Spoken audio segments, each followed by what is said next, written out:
Okay, members, we're now back in open session and I'm going to ask the clerk to recap on some recorded actions from the closed session. Thank you. Thank you, Chair.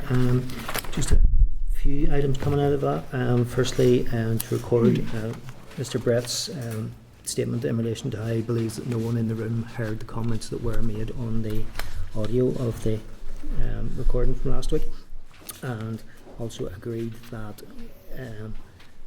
we advise an individual making the complaints that it is not within the remit of the committee, or it is within the remit of the Commissioner for Standards to investigate conduct of members but not conduct of witnesses.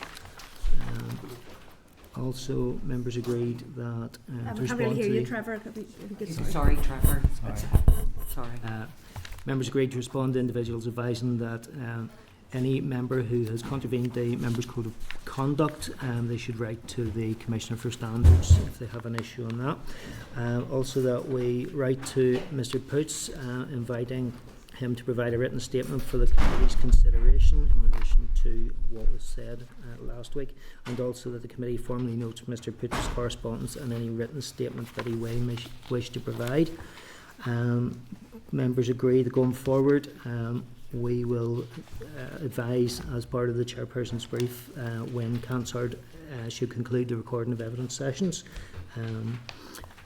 That was, and also that I will raise that issue at weekly clerks meetings going forward. So that was everything. Okay, thank you. And I'm going to take them in the order of the issues that people want to speak in an open session. I'm going to read back into the record there that Carol emailed the committee last week on the 20th of May advising that she wanted to raise an issue regarding witnesses at our committee meetings. I'm going to invite Carol to speak to that item. Thank you. I mean, I just feel that regardless of how people feel in issues, that the tone and the aggression from some committee members is sustainable. I mean, this committee is now getting the name of being toxic, and it's now, you know, people on Wednesday evening and Thursday are saying, why would anybody want to go in front of that committee? And I just don't think it's tenable, to be frank. Yes, we're here to scrutinise, and some of us have a different style than others, but I just believe the tone is getting quite aggressive, and I don't think there's any need for it. Equally, you know, the to and froing, panel members cannot keep interrupting MLAs, and vice versa, MLAs cannot keep interrupting panel members. And last week was probably one of the most scrappiest meetings I have ever been to in all my time here. And I don't think it's sustainable. I really don't. We all can give as good as we get, and then some. But for the subjects that we're dealing with and the issues that we'll have to have responsibility for, and bearing in mind, I printed off Timothy's point of order and the Speaker's response. But I just feel that we all need to reflect on it. Okay. Anybody else want to come in before I respond? Yeah, just on that, Chair, and I suppose more broadly, from my point of view, you know, we sat here, I don't know for how many hours last week, well over 4 hours nearly. We entered the twilight zone in what I felt very early on in that committee meeting itself, where it became beyond farcical at one stage. I suppose there was people talking over each other, there was people shouting over each other, and look, this has been the tone over the last number of months at this committee, where we take a panel session and then essentially there's a 45-minute post-mortem carried out the week after to dissect what had previously happened the week before. And look, I hope we don't spend 45 minutes or 50 minutes on this issue today, but I fear that the committee will be left without an ounce of credibility by the end of this mandate. Thank you. Anybody else want to come in? Thank you, Chair. And I think probably we can reflect that last week was toxic. We had a situation where the member sitting beside me was impugned by a witness. I'm only here since 2022, but I can never remember a time when a witness said to a committee member that they wish they had have got stuck into the bastard. So I just think it was beyond the pale that a member who has been invited to this committee to give evidence sought to make such an attack on a member. People are entitled to have different views and have different policy objectives, but what they're not entitled to do is to personally attack using swear words to democratically elected people here in Northern Ireland. I also believe, and we'll come on to this later, that some of the evidence given by this committee has been toxic. You'll see by the correspondence that had been received and the outrage that had been caused by evidence given by members to, or by evidence to this committee, has caused outrage. I think some of the quality of the witnesses that have been invited by this committee are farcical. We'll come on later to an evidence session, and some of the stuff that is provided to this committee is frankly farcical and would be laughed out anywhere else. And I see it as my responsibility and role as the one challenge evidence that is given to this committee which is presented as fact, which is incorrect. And secondly, when people make accusations about my constituents, make accusations about schools in my constituency, that I am morally required to stand up for them. So I think there is lessons for me to learn, particularly in terms of, yes, talking across people that shouldn't do that. But I was genuinely furious at remarks that were made in relation to a school in my constituency, and to state that by connotation people who attended that school, teachers at that school, were racist. And you'll have seen by some of the correspondence sent by the principal of that school that that community is absolutely furious, and I don't think it would have been tolerated had it have been any other school. So on reflection, yes, I do apologise for talking across witnesses, but it came from a place of utter frustration and frankly disgust that my constituents in school was treated in such a manner. Okay, thank you. Go ahead, Timothy. Yeah, I found it somewhat ironic when we received the email from a member of committee to talk about the aggression towards witnesses. The only aggression that I seen last week was indeed directed towards myself, in that there was a member that was given evidence, or a panel witness given evidence, was clearly heard online saying they are lucky that I did not get stuck into the bastard properly. So when we talk about toxic, we talk about aggressive, all we have to do is look at the Hansard from last week. We've heard farcical, we've heard shouting, but where's the condemnation from some of them, those that are making those allegations towards witnesses about what it was actually directed towards a member of this committee? Disagree with me all you want in my politics, that's fine. I give it out, I can take it. Robust exchanges is what we're here for. We're here to scrutinise the evidence that comes in front of us. But to then go into a personal, abusive rant towards myself, that crosses a line. And if we are wanting to talk about how untenable this is, about the toxic nature, how this committee is being viewed, well, then this committee needs to deal with that.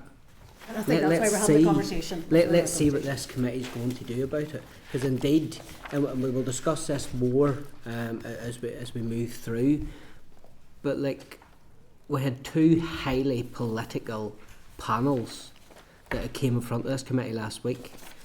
Their evidence to me was rightly challenged by a number of MLAs in this room, and indeed myself online. And if you're going to come with highly political agendas, people should expect pushback from members to be probed until we get to the detail of what they're trying to do. It's a political narrative, and it's clear from last week that there's one member on the second panel come in here with an agenda when he was slighting the Speaker of this House, and he was intent in naming him, or if he wasn't intent naming him, he was wanting to use him as an example. I would be feeling my constituents in North Antrim if I didn't stand up for them and stand against the propaganda that was being peddled in front of us last week. So that's my thoughts. If we are wanting to talk about toxic, if we're wanting to talk about the tone and the aggression towards witnesses, I didn't hear it, I didn't see it online. The only aggression and tone out of context last week was indeed from panel member number 1, and that was Fidel Mafiran, and that was directed towards myself. Okay, just before I bring Carol in, so just to remind, because I said this in private, in closed session, is that evidence given to this committee forms part of assembly proceedings and is protected by absolute privilege. That protection exists to allow witnesses to provide candid and robust evidence to support our scrutiny rule. I'm not disputing that some of the commentary last week was offensive, was wrong, was sweeping statements. Certainly, as I said before we went into closed session, was totally inappropriate. That those comments were directed towards you, Timothy, and I stand over that. And I called into your office on Monday to tell you that I'm sorry that happened. Yes, and I appreciate that. But just to put that on the record, that their contribution is also covered by absolute privilege. Go ahead, please, Carol. So, Timothy, had I heard Fidelma saying that to you at a challenge there, and so I'm just telling you to your face, I didn't know about the comment. I didn't even hear the comment. I wouldn't hear the comment anyway, even with hearing aids in, I still wouldn't hear the comment. But had I been here when Fidelma said it, I'd have challenged her, because irrespective, and challenged her in such a way that I believe not challenging someone, speaking to anyone like that, is almost complicit in their remarks. So I would have done that. I didn't even know the comment was made until I spoke on Monday. And so it's just put that on the record. What I do dispute is, so I think at times we're going to hear evidence from people that charge with us politically, and George, that's not our experience. And because of that, it doesn't mean to say we exclude people from committees, because that's democracy. Frankly, I've heard a lot from some witnesses that I disagree with practically every word that they say, but they have a right to be here. And we have a right to agree or disagree with their evidence. So I looked at the Hansards as well. I think the accusations made against Daniel Holder or they don't stand up. You know, I believe that, just looking back, there's a vagueness about it, and he tried several times to say that he was talking about two girls individually, and not the whole school. So I actually intervened and said it was two girls, because both you and I at different ends of our constituency had to deal with the fallout. And never at any stage did I ever say or hear anybody else saying that the girls' model was a no-go area, because I just couldn't let that go, regardless who's saying it. But for a group like CAJ and the Equality Coalition and Unison, I can't even see the bottom of the page of the other group, for that evidence, which we've now since got to be dismissed, I think it's too premature. I'd like to get them back in to further interrogate this, because we are dealing with issues around migration, racial or race relations rather than racial equality, and there are things each of us are going to hear that we agree or disagree with. It's hard to do that, is my point. Okay, there's a wee bit just I need to read out and get agreement on this. It sort of picks up on your point. Does anybody else want to comment on anything? We're going to come on to Mr. Holder's letter, are we? Or to cover it now? We can cover Mr. Holder. I think that the clerk had read into the record, but if you want to go ahead. So he, just to respond to Carol and to Mr. Holder, where he claims, he didn't make a comment in relation to the girls' model, I did print out the Hansard. So page 5 of the Hansard, Mr. Holder. Of course, there are the issues that shape racial inequality, primarily in housing, to the extreme that there are now no-go areas for migrant communities, areas in which people are told it is not safe to live. That has happened in some schools as well. Page 5, that's his words. Page 16, can you tell me which schools are no-go areas for ethnic minorities? Mr. Brett. Mr. Holder, you will be aware of this one because it happened in your constituency. Mr. Brett, where is that? Mr. Holder, the girls' model school. So, Mr. Holder may not like the fact that he misspoke or made a generalisation in relation to the girls' model, but the evidence is black and white as to what he said. The school have read the evidence of which he has given, and the principal has taken the unprecedented step of writing to this committee to highlight their discussed at it. In Mr. Holder's letter, he asks me to withdraw that remark and described it as faux outrage. There was no faux outrage on my behalf, Chair. It was an absolutely disgraceful remark which Mr. Holder should be ashamed of. It was contradicted by another member of the panel who is from the ethnic minority community because it didn't stand up to scrutiny. Now, he may have misspoke, and that's a matter for him, but he's doubled down on this in the letter that he has sent. If he wishes to make a complaint against me to the Commissioner, I would encourage him to do that. But it is in black and white that he made that claim, and it's for him to answer. Okay, Timothy's indicated, and then So if we're dealing with this all in the one go, regarding the complaints, Yeah. we have quite a number of complaints the committee has received. Do you want to read or put it into the record how many we have? I'm happy to read it in, but it was the same one, 40 towards me and 27, all the same to the Standards Commissioner. We're not really meant to talk about Standards Commissioner complaints in session. We've received advice on that, Timothy, as you know.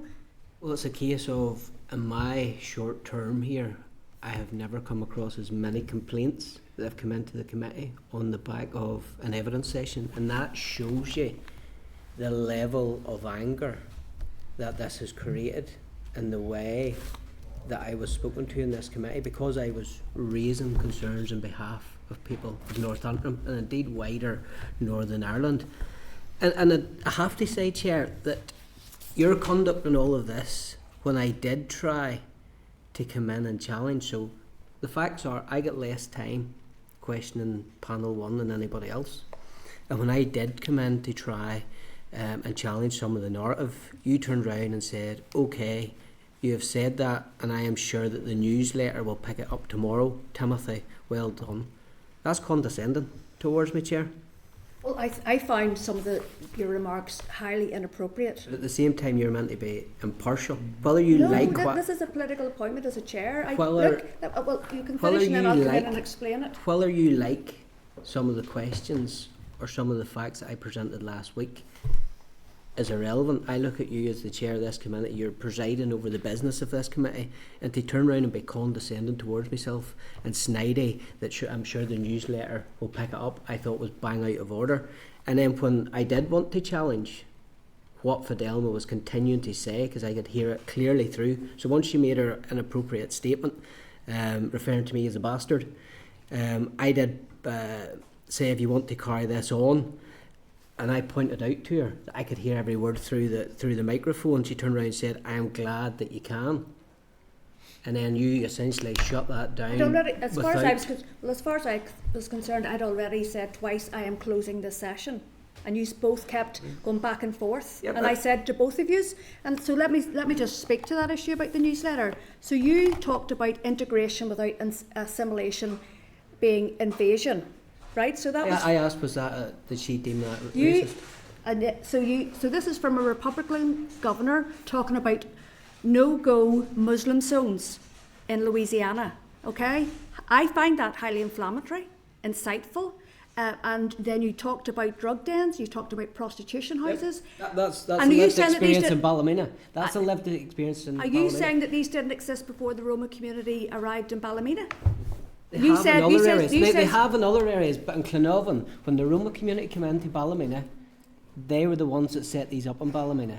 And are you trying to say in South Belfast and your leafy suburbs that you know more about Ballymena than I do? Because I don't think you do. All I'm saying is that that use of that phrase, integration without assimilation, is invasion, okay? And it's on the back of the context that the Deputy Chair has said many a time about Mid and East Antrim refusing to sign that voluntary cooperation agreement to participate in that regional framework for the voluntary asylum dispersal scheme, thereby missing out on funding that would have allowed for that type of assimilation work. So you that think, sort of so you community think for relations integration work. that hasn't taken place for years in Ballymena, suddenly the TEO dangle some money to the TO money, local, it was Home Office money. well, Home Office, TEO, So all I'm whoever. saying Do is you think that would have solved all the problems? You're Do insinuating. you think that would have solved all the problems? All I'm saying is you're saying that there's been no attempt during your evidence session that there's been no attempt at integrating that community in there. And No, that community hasn't made any attempt to integrate when local people reached well, out if to there's them. no funding there to facilitate, So do you think communities should only integrate when there's funding? all I'm saying is you were trying to insinuate that there's been that that that community had been left behind, and I'm saying that the councillors on MEA. Absolutely, the local people in Glenorvan were left behind. Well, it was because they turned down funding to look at Oh, coercion. come on. Cohesion. All, So do you think that? Hold on, here. hold on. Can I finish? This is dreadful. Well, It's the chair. embarrassing. It's the chair is responsible for chairing the Well, it's meeting, not yourself, Sinead.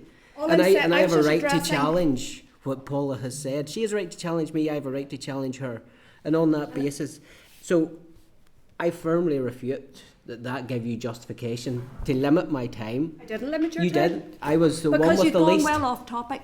You've And then- gone well off topic, and I've So said then to the that's the today- excuse, and then the No, no, snidey no, mark no, no, about no, the no, newsletter. no, no. I closed down, excuse me, Timothy, I closed down the session because we had got well off topic. We were there, as I kept trying to repeat and bring people right back, which is my role as chair, kept trying to bring everybody back onto what we were there to try and do, was to try and shape this document. Yep. Okay? So moving on then to the attempted apology that we have in our packs this week from Peter from Operations.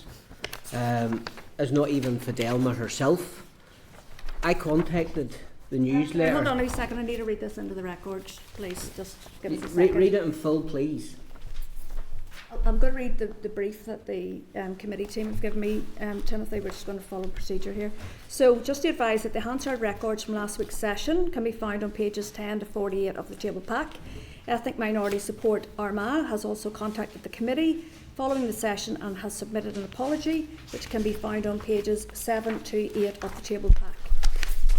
The committee notes the apology subsequently provided by Ms Fearon to the committee in respect. Hold on, no. Hold on. No. No. She didn't sign off the letter at the bottom. You haven't let me finish, Timothy. So the committee notes the apology subsequently provided by Ms Fearon to the committee in respect to conduct, albeit not directed to the member concerned. Notwithstanding that apology, the committee considers such language to be wholly unacceptable and incompatible with the standards expected of those who engage with Assembly proceedings. While the Assembly does not possess a power to punish such conduct as contempt, the committee regards this behaviour as falling below the level of respect properly due to the Assembly and its members, and will take it into account in assessing the weight to be attached to the evidence provided by Ms Fearon. So I'm going to seek your agreement to note this item, to write into the record the comments made in relation to the apology, and agree to write to Ethnic Minority Support Armagh to acknowledge their correspondence and to remind the group of the guide for witnesses appearing before Assembly committees. So if I can, on Okay. that, I strongly suggest that this committee should not accept what we have been sent as an apology. I think it's an affront. Fidelma was contacted by Irish News. She says, Peter from Operations says it's not even Fidelma, that had she been asked if she wanted to apologise, she would have. The Irish News, in their long-standing political editor, John Manley, I think I've got his title right, contacted her, and he strongly refutes. He stands over his story and what's there, and on the basis of what's in it, I don't think this committee should be accepting an apology, if I could deem it that, from Peter Wilkinson of Operations instead of Fidelma herself. I'm going to bring Philip in because I think he wrote to the committee team about this as well. Yeah, thank you, Chair. And this isn't about the individual member. If any other witness called any other committee member in here a bastard, we wouldn't have simply noted or proposed a letter from Peter in Operations. We would be requesting that the witness who made that statement came back to committee to do that. So as such, I'm proposing that the committee write to Fidelma requesting that she come back here to make a formal apology to the member and to the committee. Okay, I'm going to bring Deborah in, then we'll take other views and then we'll agree. Go ahead. What's happening? Just on the back of Philip's proposal, I want to second that because I want to just touch on one of the lines that I think is appropriate for that, and it is that the comment was made privately and not intended for broadcast. In my view, it shouldn't have been made at all. You can't get away with calling anybody a bastard at any stage in the committee proceedings, and I think it's wholly unacceptable. I welcome the fact that we will be going back to remind witnesses in terms of their conduct when they come before committees. They may have a preconceived idea whenever they walk in through the door of a committee room in terms of political parties, and it was highly political, and I put that on record during the meeting. But I don't think at any stage, whether you intended it to be private or not, for it to be broadcast in the way that it was. And I didn't hear it in the room, and I spoke to Timothy about that as well during the week. But when I did, I was horrified. So I don't think it is appropriate at any stage during the proceedings of any committee. So I would second Philip's proposal. As well, just on the back of Mr. Daniel Holder's letter as well, in which he's made a series of statements relating to my colleague Philip Brett and Timothy Gasson and myself contained within that letter.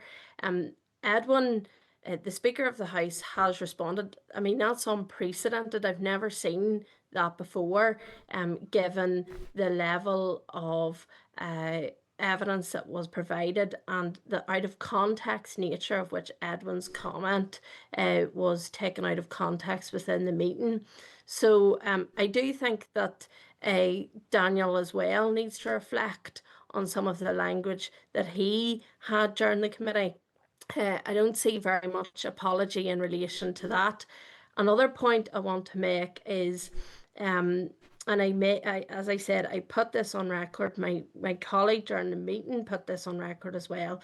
In terms of declarations of interest from witnesses that are coming to the committee, one of the witnesses last week is from a political party, and I noted during the weekend that that political representative posted on their own councillor Facebook page that they were attending our committee meeting.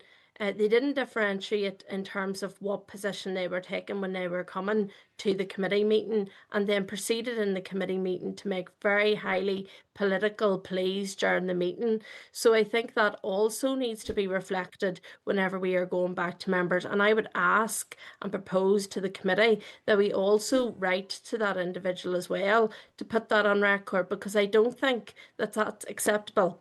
At the very start of all of our meetings as political representatives, we have to make declarations of interest, and that representative should have known full well, given the code of conduct of elected representatives, what needs to be done. So I would propose that as well. Thank you, Chair. Thank you, Deborah. I'm just going to check in with the committee team. Do they have to, when we invite witnesses, do they have to indicate, or should they just indicate? Are they advised to indicate in the body of the meeting or in advance?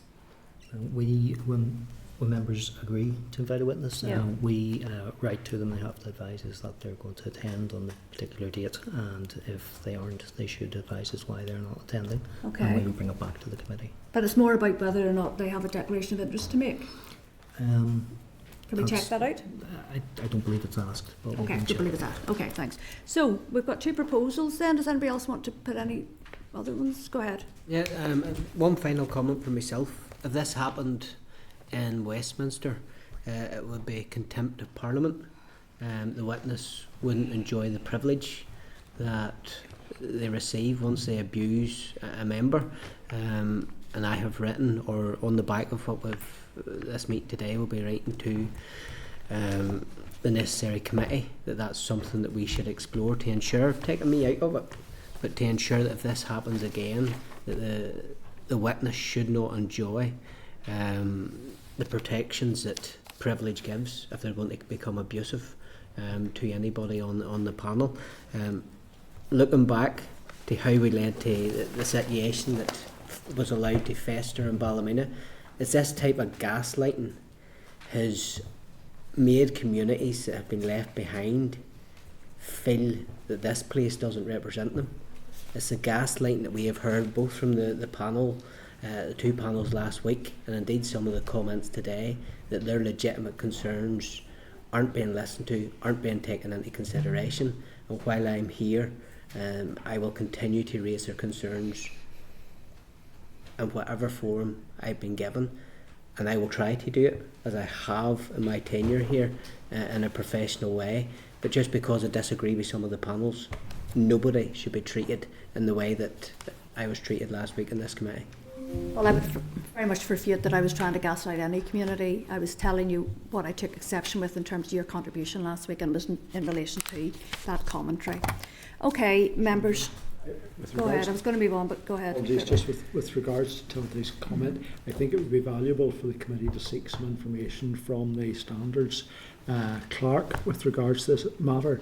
It has come to light, and members are aware through papers which they have received that privilege does not extend to the Northern Ireland Assembly. Privilege extended to the very first Assembly, but it was removed in the Northern Ireland Act. We do not have privilege as members, nor do people coming in front of the committee. We are in a different position than members of Parliament. We're in a different position. But Yes, we're in a different legal position than members of Parliament. There's Okay. still privilege. Okay, well, what I've read into the record today came from the very high levels within this assembly. Okay, so we've got two suggestions then. One is to invite Ms Fearon back to present in front of the committee. To apologise? To apologise, that's what I mean, yeah. Or is everybody content with that? No. I'm not. No. And if I could just explain why. I accept that Timothy's not happy with the response, and I think that's fair enough. But to drag a person back to make him apologise, I think is over the top.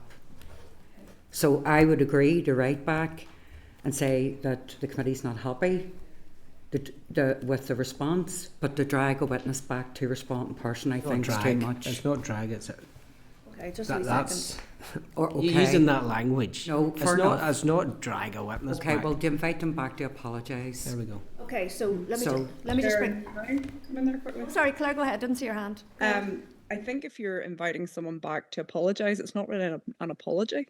I think you have to invite them back and then they decide what they do with that, so I would maybe word it as invite them back in relation to the events of that day, and then whatever they decide to do with that is a matter for them. But I don't think you can invite them back to apologise, because then you are essentially telling them that's the basis on which they have to be there, and if they don't do that, then they're not complying automatically. So and I think just by general principle, an apology has to come from the person, not demanding it. Otherwise it's not a true apology. So I would maybe suggest that if we were inviting them back, we invite them back on the basis of recent events or whatever date, and then whatever they decide to do with that is a matter for them, and if they decide to do it or don't, we'll then follow up for following that. Okay, no, thank you, Claire. That's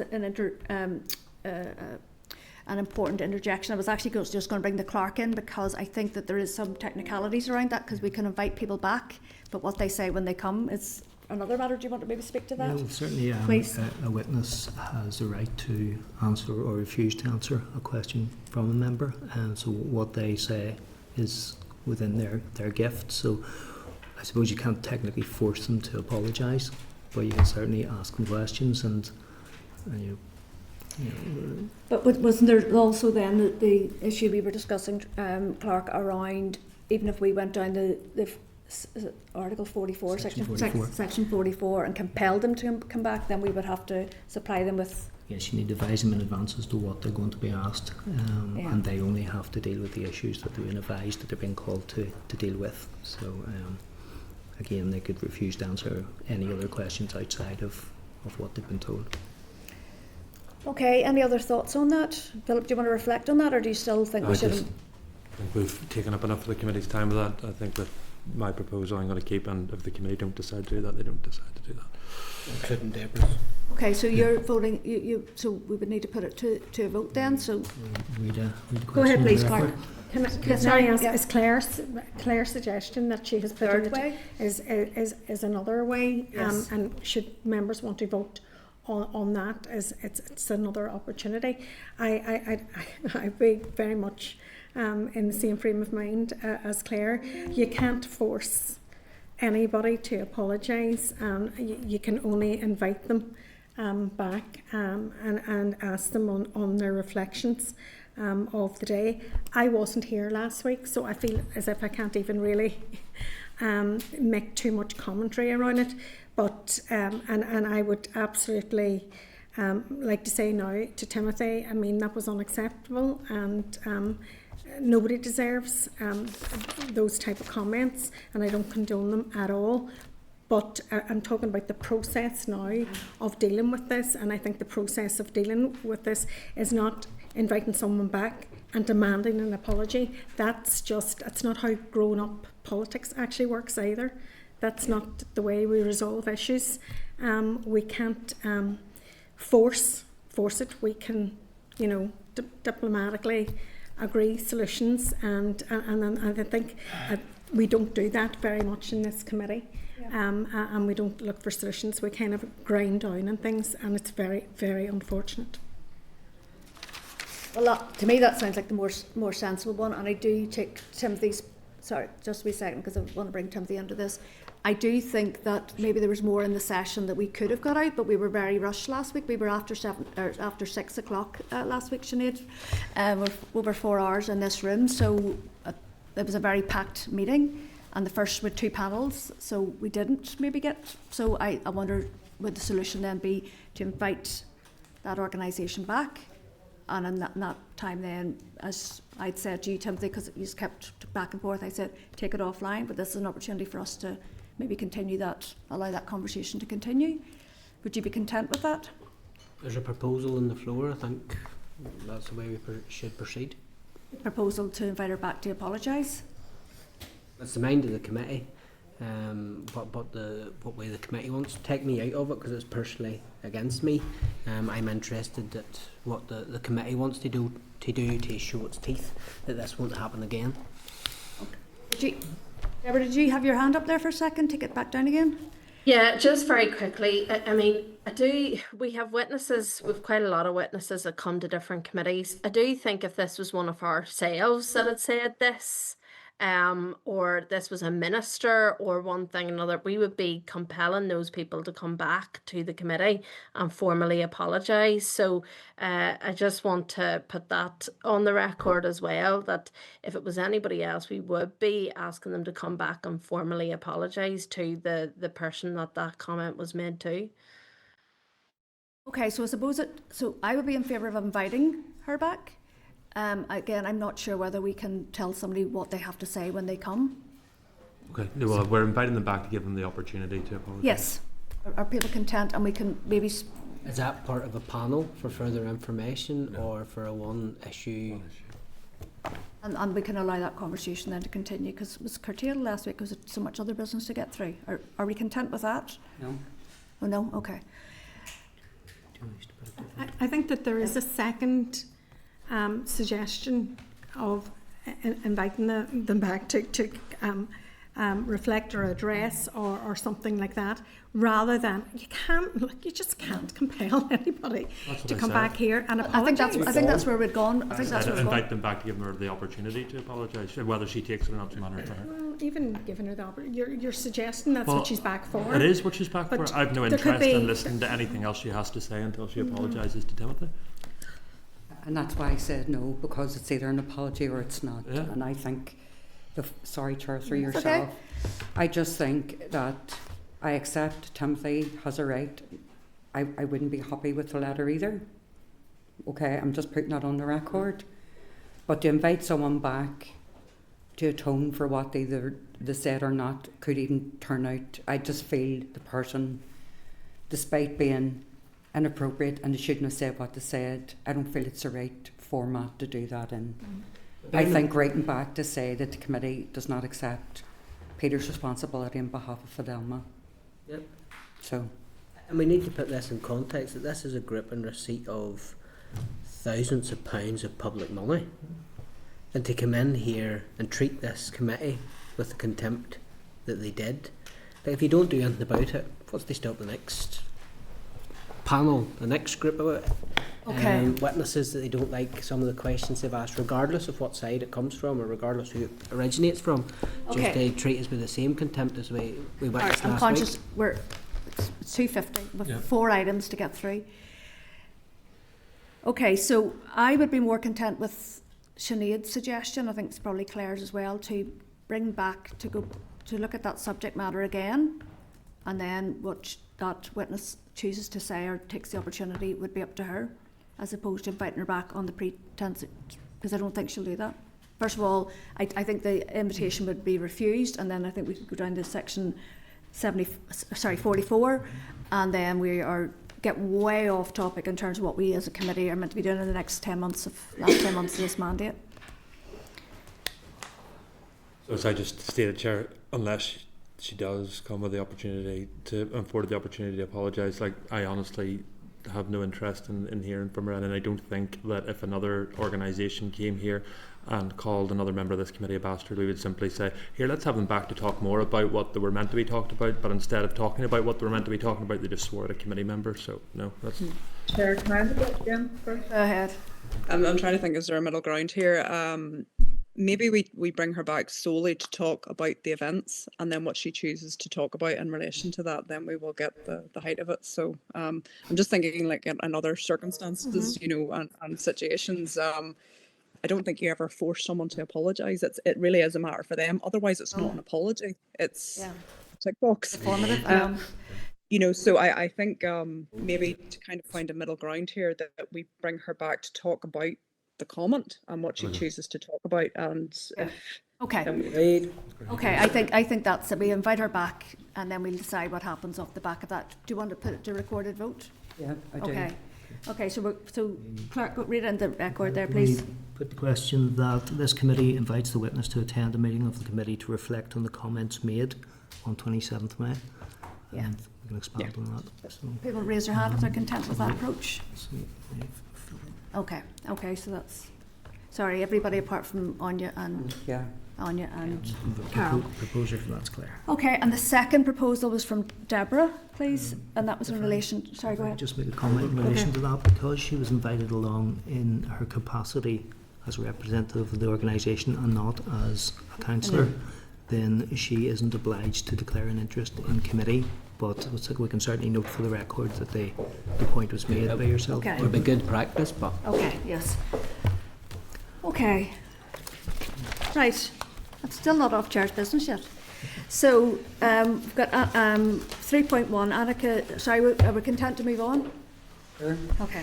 3.1, Annika Women's Collective Education Project. Going to refer you to pages 6 to 7 of the pack, and just to advise that I've received correspondence from Annika Women's Collective regarding English for speakers of other languages and education access for refugees and asylum seekers.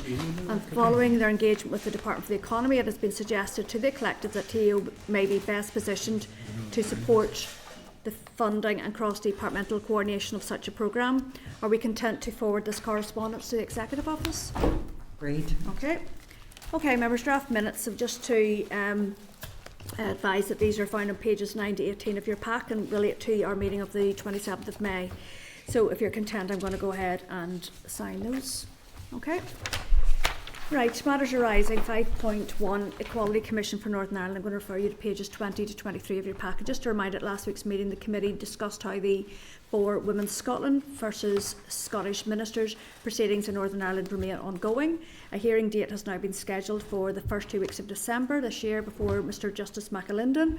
A number of key issues remain unresolved pending litigation, and these are outlined further in the memo, as well as potential questions members may wish to explore with the Equality Commission when they appear before us on the 24th of June. So I'm just going to advise that the Senior Assistant Clerk, Aoife Keating Fitzpatrick, will briefly comment on the content of the memo. Go ahead, please, Aoife. Yeah, so basically, just as you said, the memo on page 20 just updates members and gives a bit of a background as to some of the issues that you might want to consider before the Equality Commission gives an evidence session on the 24th of June, specifically relating to issues around the For Women Scotland judgment and the more recent Dillon judgment and the implications of both of those judgments on the legislation, equality legislation in Northern Ireland.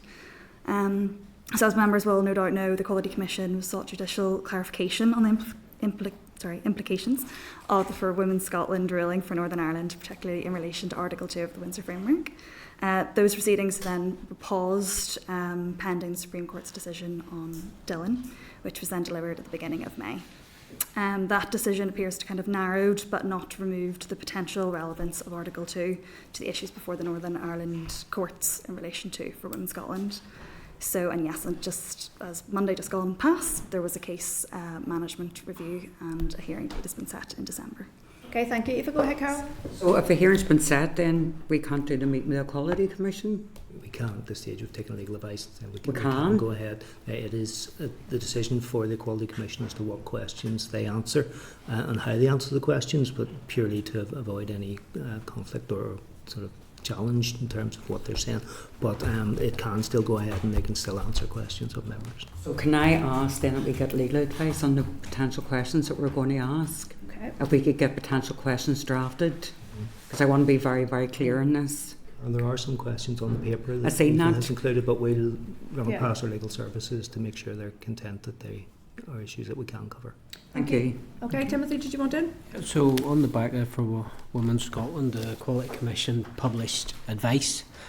That advice, I understand, is still live. So I see no reason when the Equality Commission hasn't pulled that advice that we couldn't question them on that matter. And it's on that basis that I was very happy to support that they come before this committee.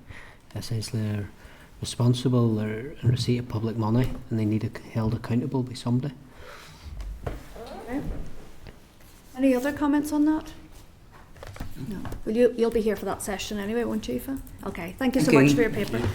Okay, members, moving on quickly then, 5.2 to 5.8, then the Programme for Government Annual Report. I'm going to refer you to pages 24 to 70 of the pack and just advise that the First Minister and Deputy First Minister published the first Programme for Government Annual Report 2025-26 on the 27th of May 2026. Copy of the written ministerial statement, a TO news release and a copy of the report are included in the pack, and just to remind that officials will brief the committee on the report at next week's business, so are we content to note that item for now?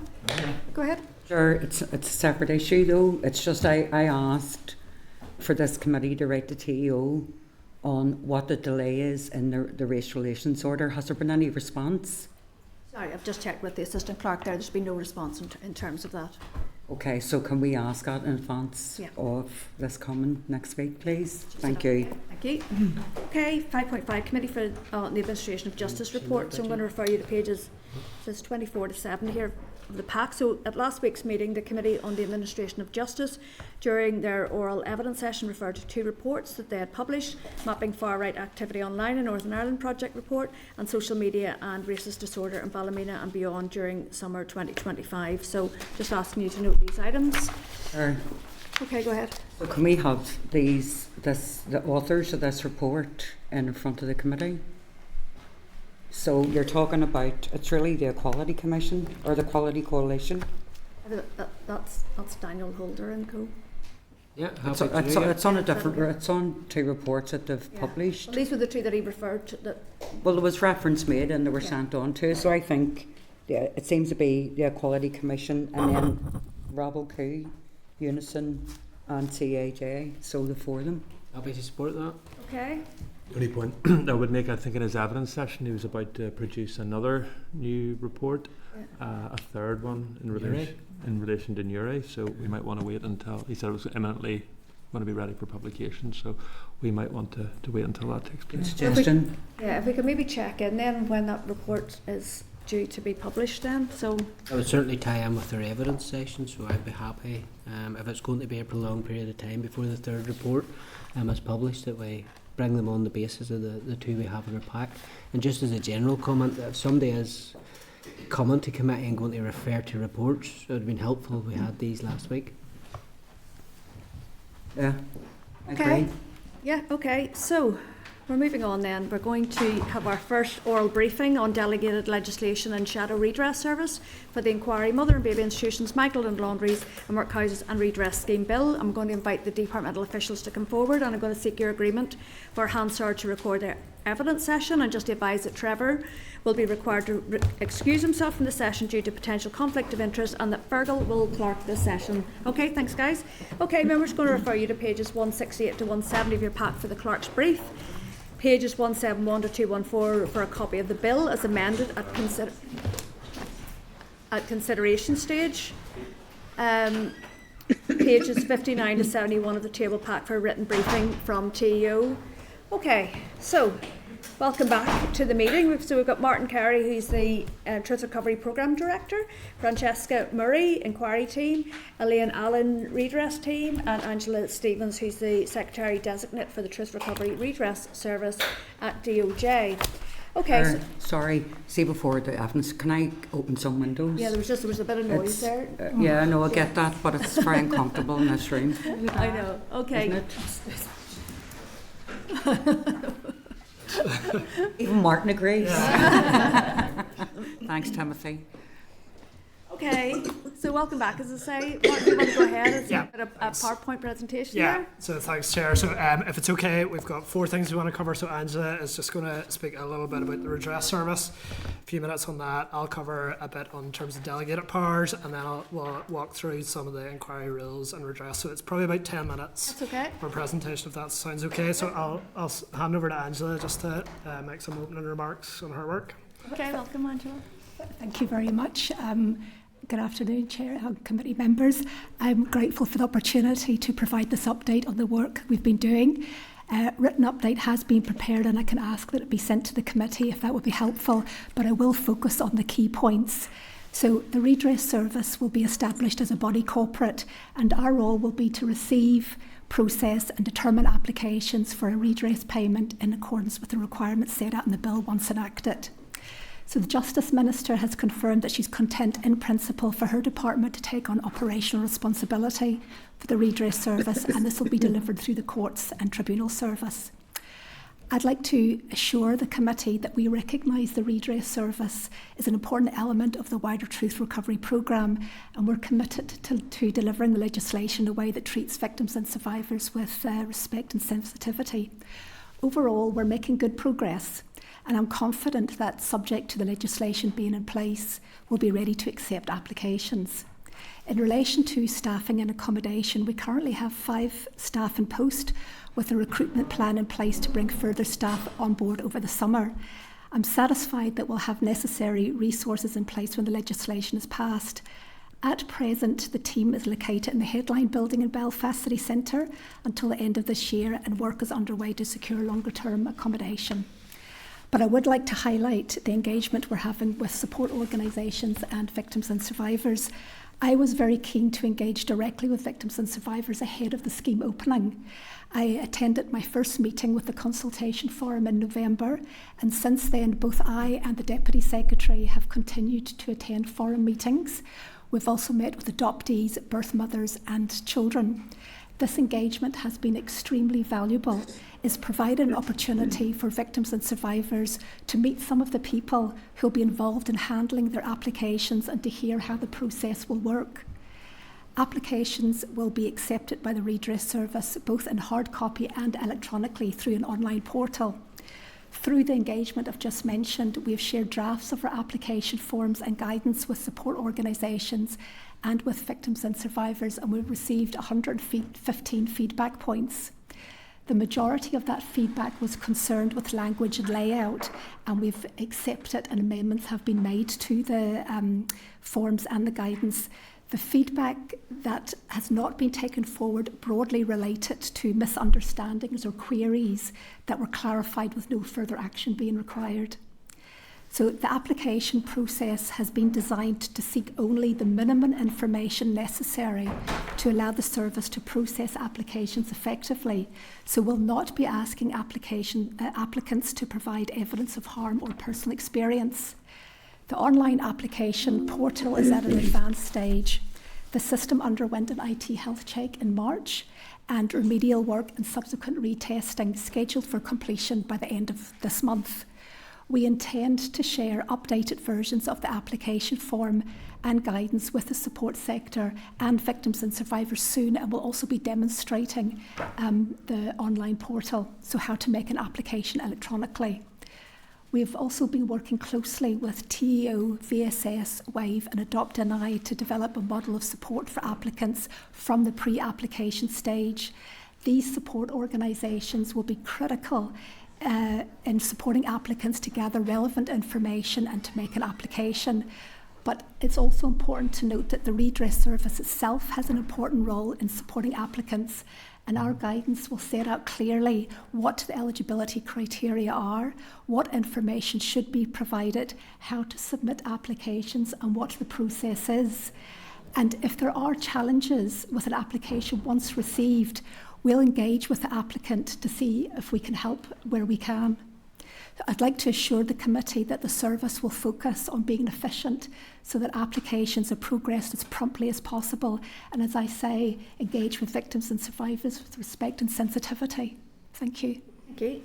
Thanks, Angela. So just going to the slides, I suppose just a very quick recap in terms of obviously the primary. We hope to get through final stage by recess. That's further consideration as planned for the 15th, and then final stage by the 23rd. That's obviously there's a week potentially there where we have to sort of consider if there's other amendments which are brought forward, but that's the intention. So I suppose just a recap in terms of what is in the primary legislation. There's 8 elements of delegate legislation.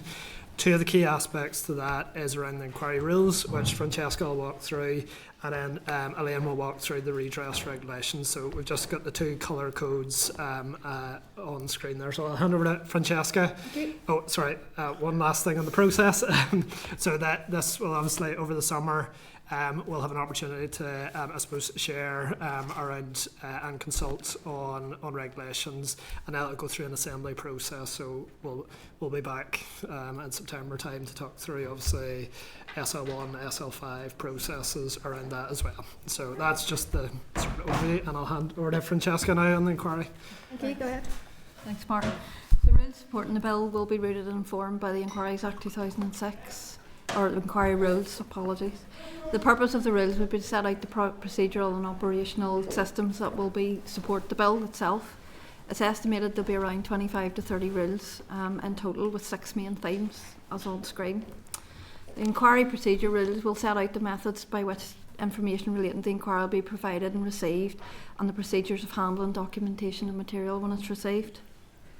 Designation and participation will establish the chair's formal role in relation to the designation process, including, for example, the designation of core participants and the provision of an appointment of any legal supports. Evidence and hearings will set out the procedures in relation to receiving and hearing of evidence, including the collection of oral and written evidence. Disclosure and confidentiality. This is intended to outline what the protections are in place in relation to information received or information provided. Reporting and records. This will cover the procedure for keeping of records in the inquiry and the archiving of such records at the conclusion. So it will be around the like of indexing and how appropriate record keeping should be kept for the inquiry.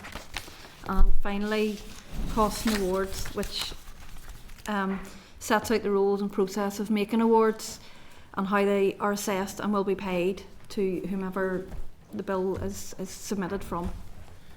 Okay, thanks, Francesca. I'll hand over to Elaine. So in terms of the redress regulations, there'll be approximately somewhere between 10 and 20 regulations, and they'll basically build on what's in the primary and give the detail on what is required to make an application. So they will be read in conjunction with, as Angela said, there'll be guidance from the redress service, so it will be the different easily read sort of not the kind of legal text, so it's not going to be necessary to go to the regulations to make an application. So in terms of the application itself, then Angela's mentioned how an application can be made, so it'll set out things like how it can be made and what exactly happens when it comes in, and the eligibility is already set out in the bill, but it'll give people a bit more information. In terms of notice and verification, it'll set out how the redress service will notify the relevant record holder in order to verify the information that's being provided in the application form, and what happens if that information isn't available. In terms of case management and timeframes, so that's just general timeframes that the redress service have in order to receive information or to process certain things, and there'll be a bit of flexibility to allow them to manage cases so that it's efficient, and obviously the bill allows them to prioritise applications. Evidence and information requests. So there may be a need to go to other places or people to ask for information if the original institution or organisation can't provide that information. So the regulations will set out exactly how that will work, and in some cases it might be necessary to ask the applicant themselves, but again that will all be detailed in the regs, but in more detail and guidance and an easily understood sort of explanation of how that will work. Obviously then the regulations will set out how the determinations are made and how payment will actually be made and what format, and that it will be in one payment. Then appeals, withdrawals and costs. So there is detail on appeals in the bill, but the regulations will build on that, and it will set out the circumstances in which an applicant might want to withdraw their application or their appeal, and how that works, and what costs the redress service will actually reimburse for certain things. So as I say, the redress service will be crucial in terms of the guidance that they provide, and the redress service, together with all the organisations that Angela has mentioned that we're working with to provide a support model, will be crucial in making sure that it's as trauma informed and as simple a process and as efficient as we can possibly make it. Thank you. Okay, thank you. Thanks. So thanks, Chair. I know that was a bit of a whistle stop tour, but we are conscious there's probably a lot of detail that we will be considering as part of the SL1 in September with the committee, but we just thought it'd be helpful to provide an overview. So. Okay, so just a couple of questions from me. Thanks everybody for what you've contributed so far there. But in terms of support for the applications, I appreciate that it is admissions based, and so it doesn't need a lot of background information, etc. But even just in terms of the emotional support, is that going to be extended through BSS, WAVE? How are people going to be supported? The first question. Happy to. Angela, do you want to take that one as a starter, or do you want me to say? I can add to what you so I suppose the model at the minute is WAVE and Adopt NI provide core services, and that is a whole range of services from sort of general supports to then specific individual needs assessment. That will include, and I suppose this is a key design decision, for application support you could have a legal model, or you could have a support model. So we've sort of written this in a support model so that individuals who want to make applications, if there's literacy issues, if there is technology issues, if there's just general support issues, in order to make an application, that caseworkers with WAVE and Adopt NI will be able to support individuals to make payments or to make an application, and that a large part of that role may actually be around information retrieval as well in the first instance. So I don't know if there's anything to add, Angela, to that. Yes, Chair, if I may just add to that. Just the redress service itself, not all applicants who make an application to the redress service will know about VSS, WAVE and Adopt NI. So if an application is made to us, we will be on the lookout ourselves. We will be open to that ourselves. And if we identify that an applicant might need support, certainly we ourselves can make a referral to the support model. That makes sense, thank you. Just another one there in terms of the timeframes management of applications and efficiently, I think the word's used there. So, and I appreciate, as Elaine had said there, that some information may not be available, etc. But are you defining what efficient is? You got like trying to turn around in 3 months or 6? How are you determining what efficient looks like?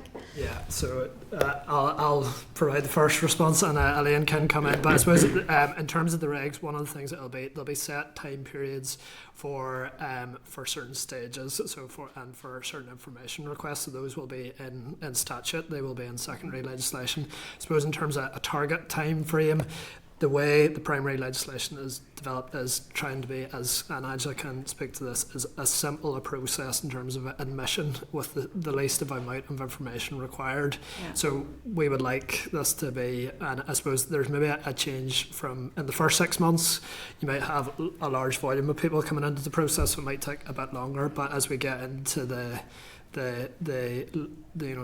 sort of more routine process, you would like to be processing payments in a matter of weeks. So that's the target. So. Okay, and just one other just came to my mind there, might be totally inappropriate, but is there like a code of ethics or a charter or something that will sit over this whole process so that people will know what standards they should expect? Yeah, is this in terms of service levels? Just the service, or, yeah, just in so- terms of the redress. Okay, and I suppose there's, I suppose some elements around, and we've been careful around defining what a trauma-informed policy looks like, and we've built some criteria around safety, around trustworthiness, and that sort of, I think, is the structure around how the redress service should operate in practice.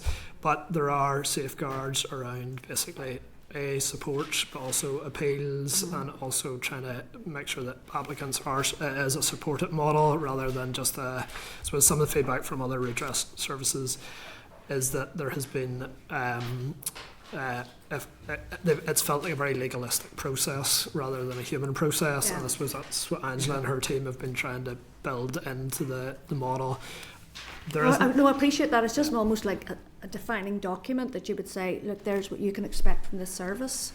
If I may add to that as well, in terms of trauma training, I suppose for staff, the current staff have received some training from WAVE. Part of our new staff induction process will be to undergo appropriate training, and it won't just be a one-off, it'll be a continual process looking at need. One of our current staff has been designated our trauma-informed champion, and she's undergoing particular training at the moment. So our processes, policies and the way we work will be assessed through a trauma-informed lens. And being a body corporate, the redress service will have its own annual report and business plan. And those will be documents where we can quite safely set out what our principles and values are. Okay, appreciate that. Deputy Chair, have you any questions? No, I think we've covered quite a substantial part in all of this. I mean, you're at the stage of planning all of these things at the moment. It practically follows the other models that are out there, and I guess it will be when you get down to the fine detail of the regulations by September that we may have more questions. But I think at this stage it sounds reasonable in planning. Maybe just one area, and that's around where someone, rather than makes a direct application, uses a solicitor or a legal representative. Will there be any additional payment for the for somebody using that as a service, because they will be charged for it? Want to speak to that, Angela? Yes, there's a little bit for me and a little bit for the regulations. I understand the regulations will be addressing legal representation and legal costs, but this process is being designed to be very straightforward and non-complex. If somebody wants to chooses to use a solicitor, but we're designing it so we don't see that as necessary, but also the agreed support model will be there to assist individuals from the pre-application stage and to make the application itself. But in terms of legal costs, I think that's going to be addressed in the regulations. Yeah, I suppose the principle shared is that we would like to think 95% or 99% of our applications can be completed without the aid of a solicitor through the support model. There may be very exceptional cases where the regulations will say that there could be some cost provided to legal firms, but it's on pre-approval, and it would only be on, I would say, a very, very exceptional basis. So, and I'm trying to think of how it might be an appeals and a very difficult or potentially a very complex capacity issue or something like that. Exactly. Okay. That's helpful, but it's an area which I think we will want to keep an eye on, because the principle behind all of this is that it should be a plain, simple, open process where there's lots of assistance to get you through it and no requirement for legal support. Yeah, and I think a key principle is that individuals shouldn't have to go to a solicitor and if they choose to, that is within their right. But it's the support model should be there for people. Thank you, Chair. Could I add one further comment to that? I think it's also important to note that it'll be the redress service itself that will be confirming the admission on behalf of the applicant. So the redress service itself will be supporting the applicant during the application process. Thank you. Carol, please. Thank you. So the regulations are coming out in September. When's the next further consideration stage? 15th. 15th of June. Of June, yeah. Okay. And then the final consideration stage? It's the 23rd is what we were hoping for, final stage, about 6 days later, and then royal assent will be over the summer, Carol. So the intention is that there will... The regulations as soon as we come back then, really, Martin? Yeah. Okay, because that's one of the things that some of the witnesses came to us about. And it's not that we're being awkward, it's just that we're trying to be respectful, because, like, for example, we're going to have sessions later on just about different aspects, but it was critical to us, or it was made clear to us rather, that that the regulations are obviously going to reflect. It was impossible to do the two at the same time. Yeah. So we understood that and accepted that the regulations faithfully should be done after all the consideration stages, because it was literally impossible to do both at once. Okay, and then see, in terms of the regulations, that's for the type of inquiry. It's for everything in relation to the whole bill that gets passed. Yeah, so I suppose going back to the... Sorry, it's just that Francesca had said it's in relation to the 2006 Inquiries Act, which is fine, we understand that. But it's hopefully the modular approach. Yeah, I suppose what the primary provides for is that modular interim or final reporting, and so what the secondary will probably provide more. They can provide more provision for what that looks in practice. Ultimately, this will be a decision for a chair about how they wish to sort of segment the analysis. But I think the committee heard pretty good evidence around the value of a modular approach, and lots of inquiries do modular reporting, and there's lots of advantages around sort of timely access to reporting rather than a big tome at the end. So that's sort of the principle that the secondary will allow that provision. So. Well, the regulations also include the availability of survivors and victims to be part of that inquiry, because that was very clear to us as well. Yeah, I suppose the primary already provides for an advisory panel as part of that. Advisory panel. And then the second element, which the regulations will deal with, is what Francesca is about, that core participant status and what that sort of affords people, and that in effect is both legal representation but then also access to certain information in advance of it being in the public domain. So that sort of core participant status is again a decision for the chair, but that's a key principle that will be outlined in the secondary. So. And it's the chair who decides who gets core participant status. Okay. Thank you, Chair. Philip, please. Thank you, Chair. And just a couple of points, and colleagues, thank you again for all your work on this important issue. Where are we, Martin, with agreed amendments by the First and Deputy First Minister following consideration stage? Yeah, so I suppose the 6 amendments which were passed by the Assembly, the Jerry Carroll 6 amendments. So we met Jerry earlier today just to walk through the sort of policy intent around that. The department is intended to bring 6 alternatives, but they are the same policy intent, so they are generally sort of technical and tidy up amendments. I suppose that still has to go through a process, Jerry. I think well, obviously once they're published you can consider, and I'm sure the committee will want to consider, but I think they are technical in nature, and I'm not thinking that they're massive changes to what was agreed on the 19th. They are just basically tidy ups. So those are the 6 main amendments. There's 1 or 2 very small, since just last week we were doing a final check in the bill. There's in one clause 5 of the bill, there's it mentions about whether there's panel members, but there will be a multiple, so it's just basically a typo that we have picked up. So there's maybe a couple of those as well, and those are. So there's going to be 6 or 7 amendments. Is that, sir? And when do you think then that? So remind me the dates. Apologies. Do you think 20 for further consideration stages? We're hoping, Philip, for the 15th of June, and then. When do you hope to have those with committee then? So hopefully in the coming days. So yeah, ahead of next Wednesday. Yeah, well, I suppose we were going to talk. We've got our legal advice later on. No, you're okay. And we'll have our legal advice later on our own amendment. What if we decide, for example, we may have to have our own informal special committee meeting on Monday or Tuesday? An additional meeting on Monday or Tuesday. So I agree with you in terms of getting our amendments. We need to get them ASAP. for the committee to be able to take a position. Take a position.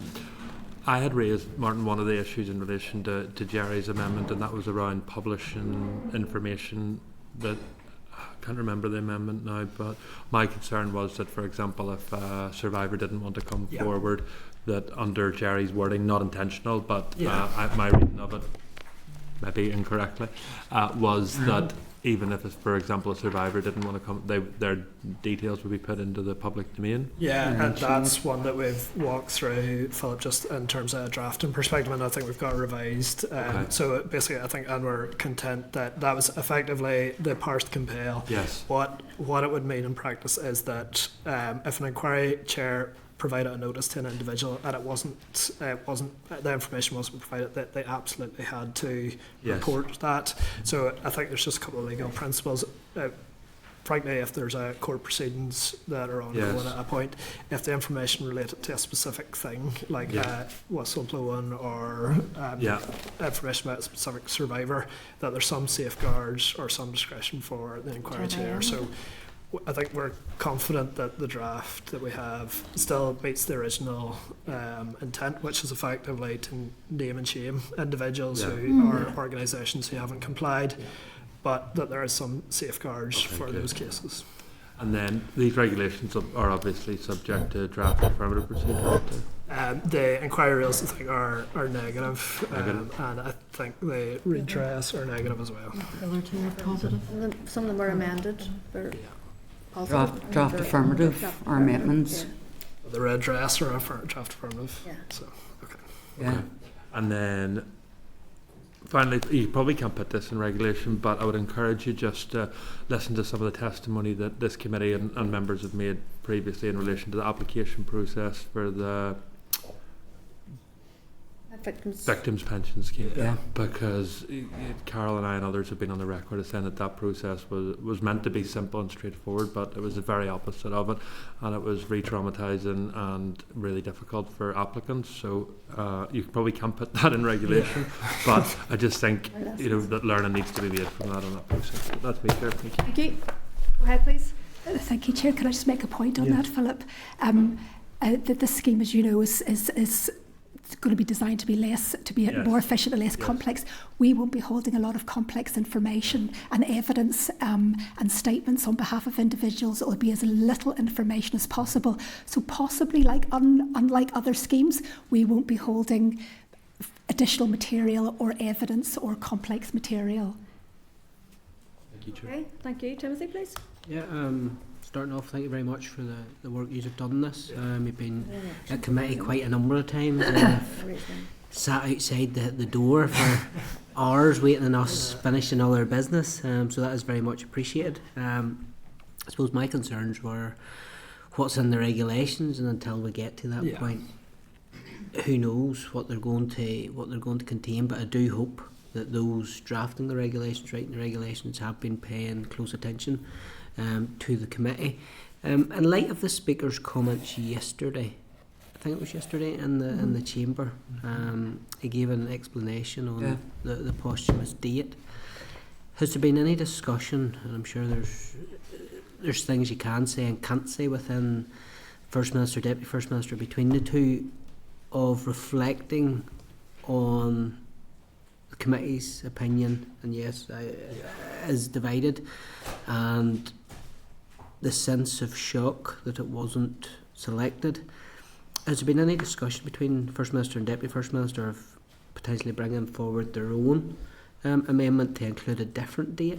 Yeah, I suppose, Timothy, reflecting on the Speaker's statement, we haven't had the opportunity to have that. I think it's the principle, as was the Speaker's statement, I think was helpful in terms of sort of providing some clarity around the decision. And I suppose that's, from a survivor perspective, I think that's helpful as well. I'm sure for the committee, I think it's just we need to, I suppose, reflect on terms of what the Speaker said and what that means in terms of both from ministers, executive, and also the committee as well, so what that means in practice. So I don't have really much more to add today, Timothy, but I know it's going to be a focus over the next week. I think with the Speaker coming in out, and he went further, and indeed he referenced this further than any other Speaker would have, acknowledges how widespread of a concern it has been amongst victims and survivors.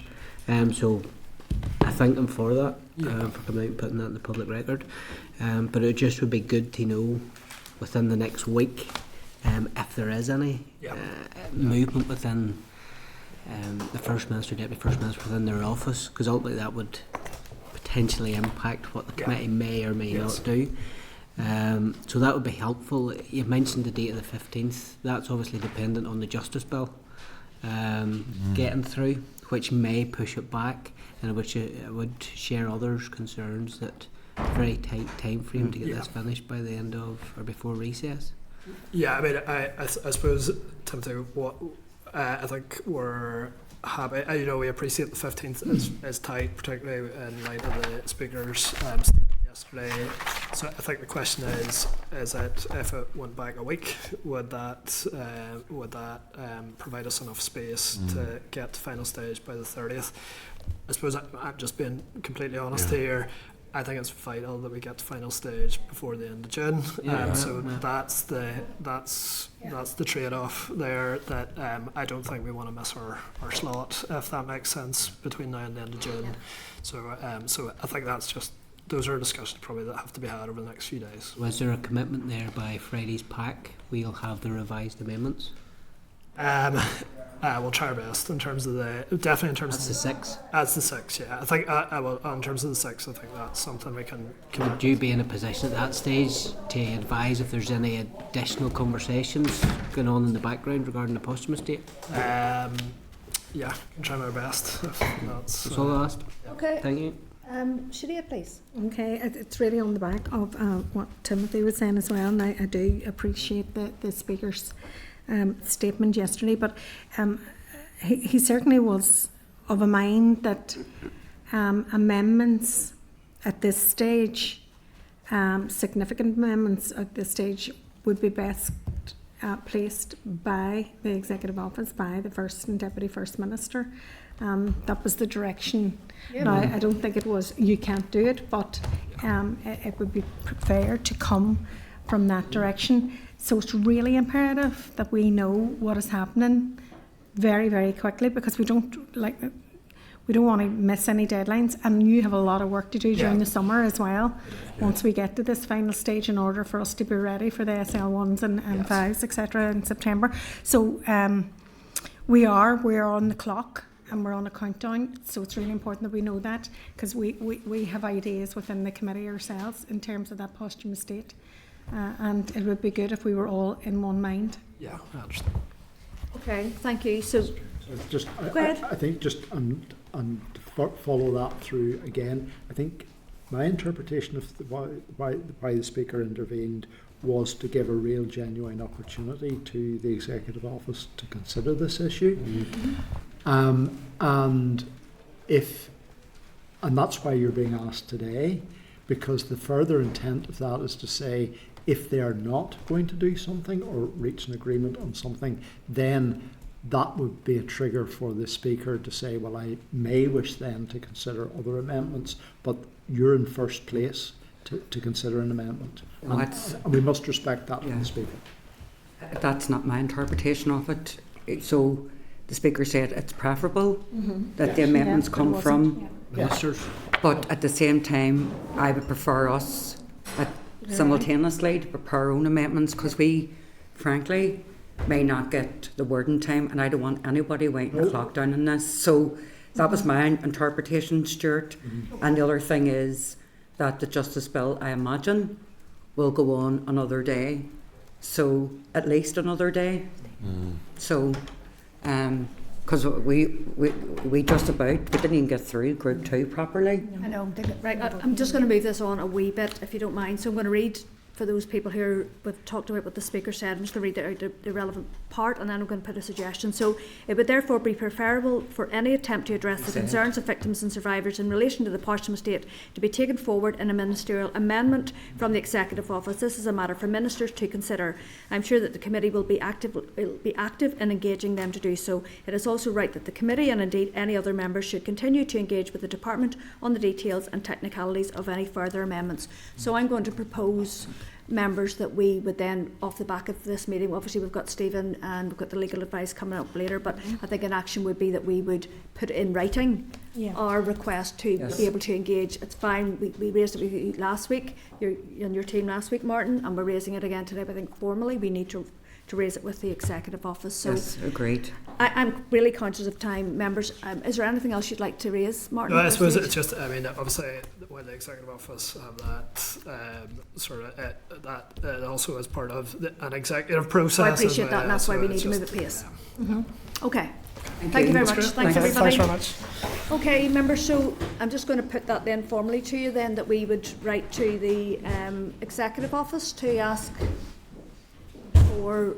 to raise our aspiration that we could work together on an amendment. Yeah. Are we agreed? Agreed. Yeah. Okay, members, so that concludes the Hansard coverage of this session. Okay? Okay, we're going to move on, members. We'll try and get through this next session quite quickly. So that's our item 7. Give us back my photo. Oh, sorry. Okay, members, we're going to move on to item 7, oral briefing. They forgot to come all the way around. Immigration Raids, Northern Ireland, Migrants' Rights Network. Okay, members, so thank you, Fergal. Okay, members, I'm going to refer you to pages. Am I in the right place here? Stephen's coming in later, is it? At the end of the legal advice, yes, Chair. I'm going to refer you to pages 220 to 230 to 233 for the clerk's brief, and pages 234 to 242 for a copy of the written briefing papers. So, as our witness here. Oh, hi, Lauren. Sorry. Okay, so we've got Lauren Fernandez, who's the Policy and Campaigns Officer with the Migrants' Rights Network. So you're very welcome to the meeting. Sorry, apologies, there was that many in the gallery. I didn't realise you were already in the room. So thank you for attending today, and thank you for your briefing. Would you like to make some opening remarks?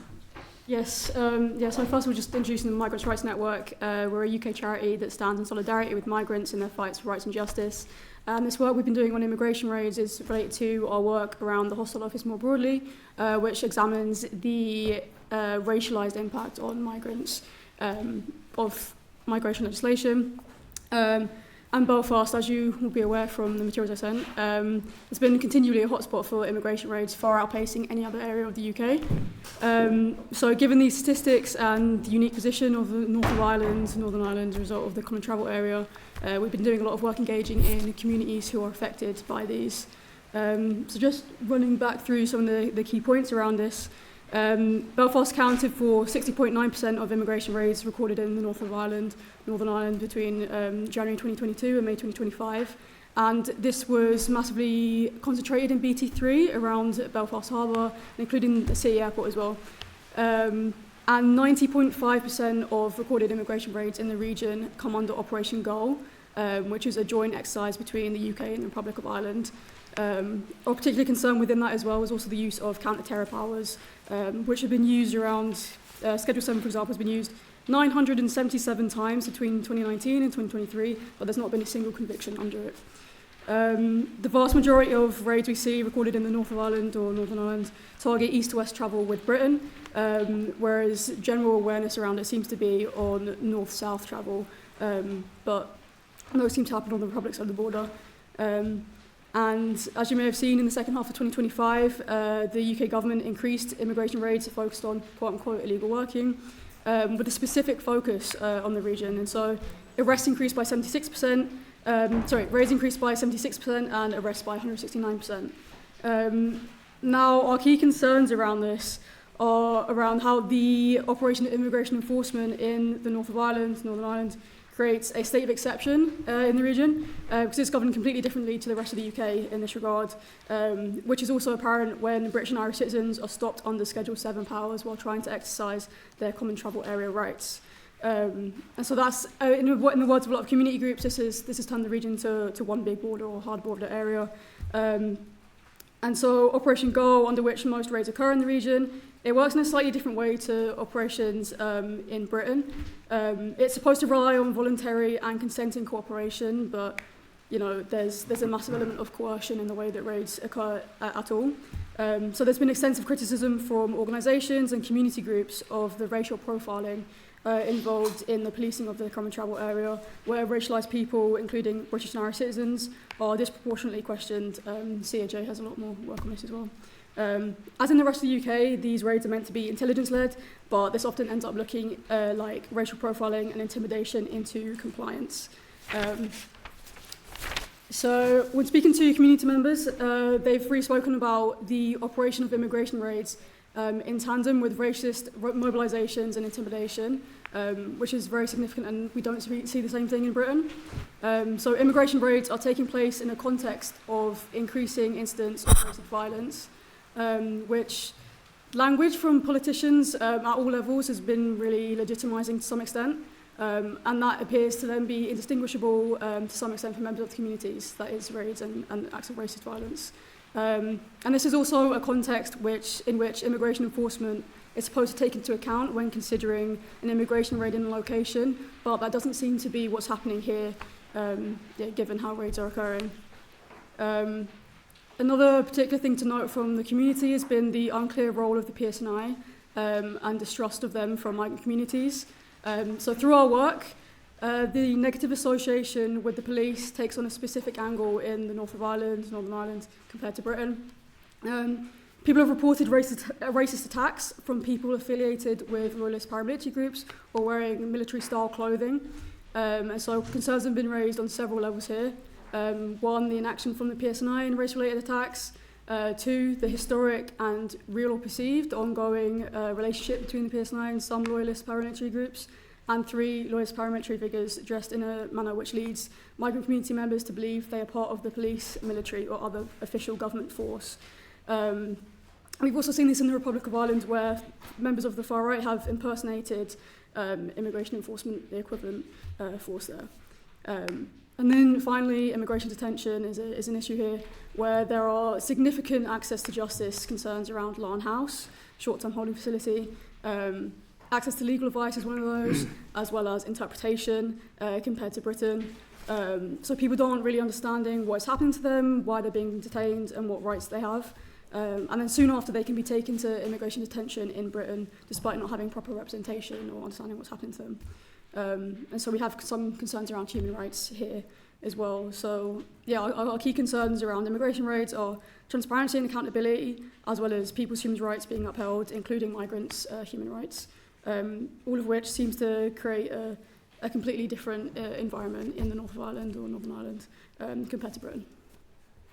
Okay, is that you? Thank you very much. Lauren, so thank you for your briefing, as I say, in advance. So in it you've said over your findings that Belfast accounted for 60.9% of immigration raids in the province. Would that not stack up anyway, because it would be the main entry point in terms of Belfast Port and the airports and stuff? Is it really a finding, or is it not just reflective of what people would expect to be the case? To some extent, I'd say that a major... What's significant about this is that it's concentrated entirely really around the transport hubs, whereas we don't see that in the rest of Britain. It tends to be, you see a lot of raids in areas where a lot of racialised people, a lot of migrants live, but you don't really see the same in like South Belfast, for example. Okay, no, thank you. It just strikes me that probably in terms of even the population density, it probably would make a lot of sense.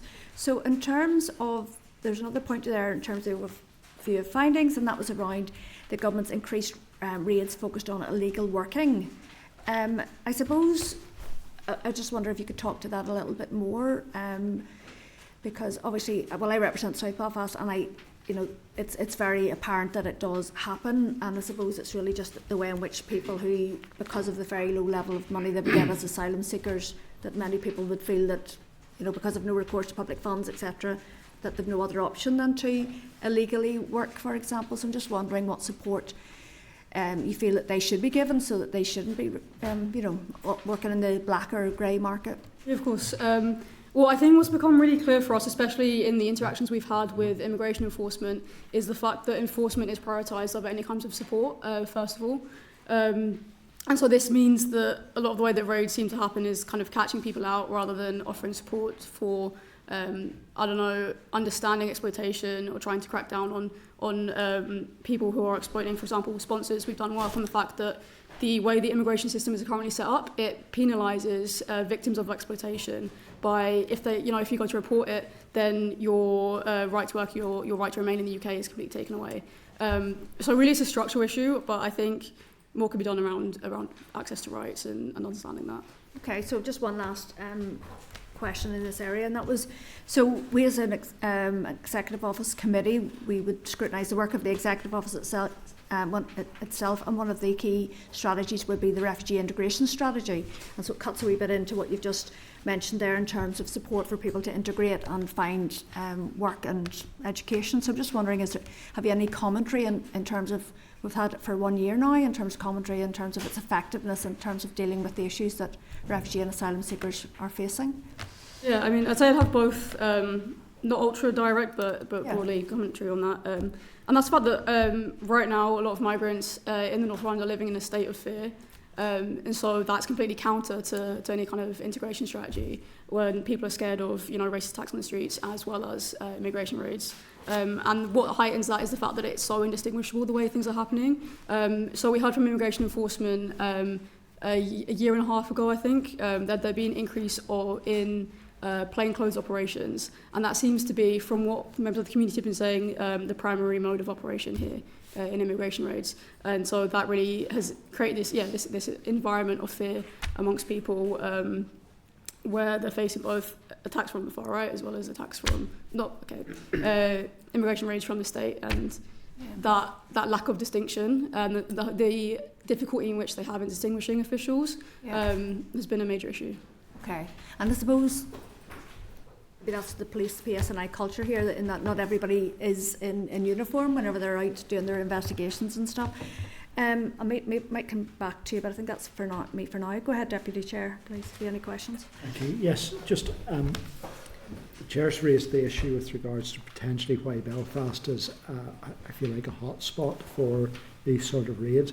But could you maybe just talk us through a little around the implications of the common travel area, and particularly people who may be travelling either from the Republic of Ireland to Northern Ireland and the rest of the United Kingdom, or in the opposite direction, just exactly what the additional complexities are around the common travel area. Yeah, of course. I mean, sorry, I'm just trying to find where I got it. It seems to be that for some people they experience basically a lack of CTA rights existing in practice, especially given, it's supposed to be an open borders area, but the increase in raids and the number of stops and the way they're happening is effectively making it, you're at risk and there's a higher level of risk wherever you are. Mm-hmm. There's also obviously the structural issues with the fact that with the Common Tower area, if you're a British or Irish citizen, you can travel all over the island of Ireland, but if you're a migrant, you can't. And when you look at how poorly defined the border is, again, because it's supposed to be an open borders area, it seems, again, like intended to catch people out. We've seen as well, we don't have as much data on this, but the fact that there are more European nationals who are represented in the nationalities who have been most affected, so encountered or arrested in immigration raids in the North of Ireland, Northern Ireland, compared to the UK-wide statistics is quite significant. So we've heard that people have come to the Republic and they've travelled up to the north not realising that they don't have the same right to work there. Or you see the same issues as well with sponsorship, where people will travel and they travel to a job that they don't realise doesn't exist.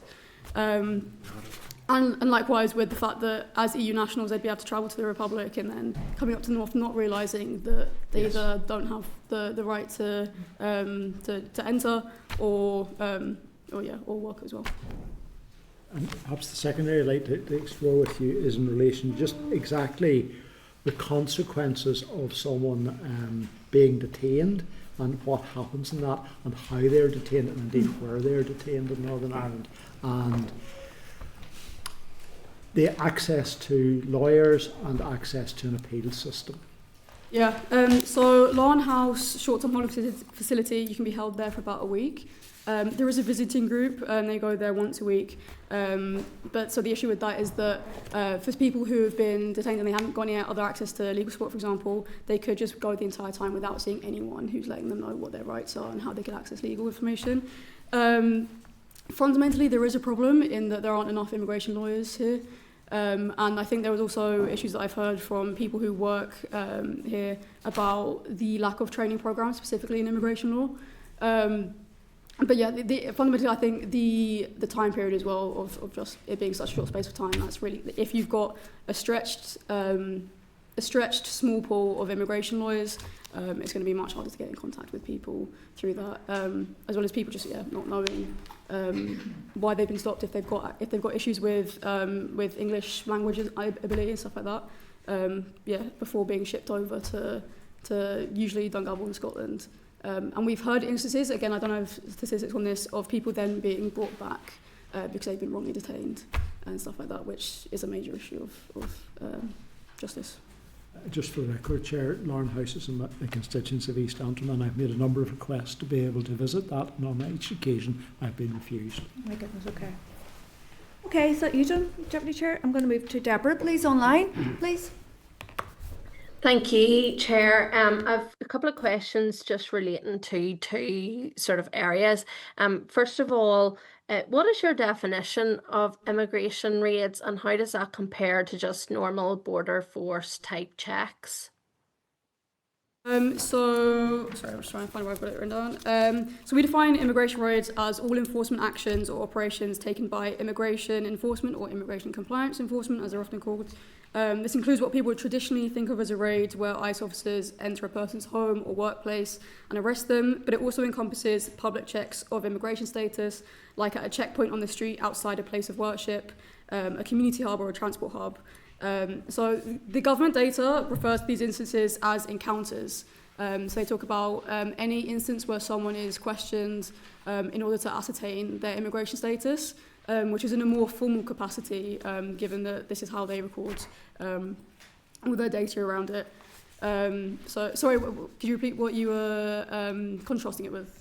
Yeah, no, I was contrasting it with border force checks. The reason why I ask this is because I'm picking up on the Chair's point in relation to the concentration being at the likes of airports and ports, and I think there's a slight contradiction here in your evidence, if I may pick this up, because you've talked about, intimidation around raids happening, and those may be at people's homes. But if you take it to, the point of entry to a country, surely we should be checking status whenever somebody enters a country. So would you not agree that the point of entry is where you should actually be picking up if there is any illegal immigration happening? So the distinction here is that, so it's not just any time anyone's like checked at a border, it's specific, it's specifically like being taken aside. So I think if you think of like when you've gone through passport control and you've arrived in a country, but then there's a secondary point where there are border force or immigration enforcement officers and they may talk to you then. Because as well, like Belfast does not have an entirely disproportionately higher percentage of people who are coming into the ports versus the airports in like London, for example, and we just don't see the same weighting there. And as well as the fact that there is such a concentration in the north of Ireland, Northern Ireland, in transport hubs, whereas again in Britain it's much more spread. So we do see that with like Edinburgh, for example, like Liverpool Birkenhead Port, Liverpool Airport as well, and Luton Airport in the past, but it's just not entirely focused on that. So it's slightly different in the nature of the stops, and it is still disproportionate compared to how it's happening in Britain, if that makes sense. So can I just ask, in terms of illegal working raids, do you support the authorities in carrying out those raids? What kind of support, like I mean, rhetorically or illegal working raids? You've referenced that in your evidence provided to the committee. Yes. So I was saying that we oppose the focus. There's a complete focus on enforcement rather than assisting people. So it kind of ends up being like catching people out. But if they are illegal. I think I would question what you mean by illegal and how someone ends up in that situation, because oftentimes people will have status at one point and then it's very easy to lose their status, for example, if they don't meet the economic threshold to renew it, and they may not even realise that they don't have the status anymore. So I would just nuance that category compared to, I think, how it may sometimes be treated by the government, for example.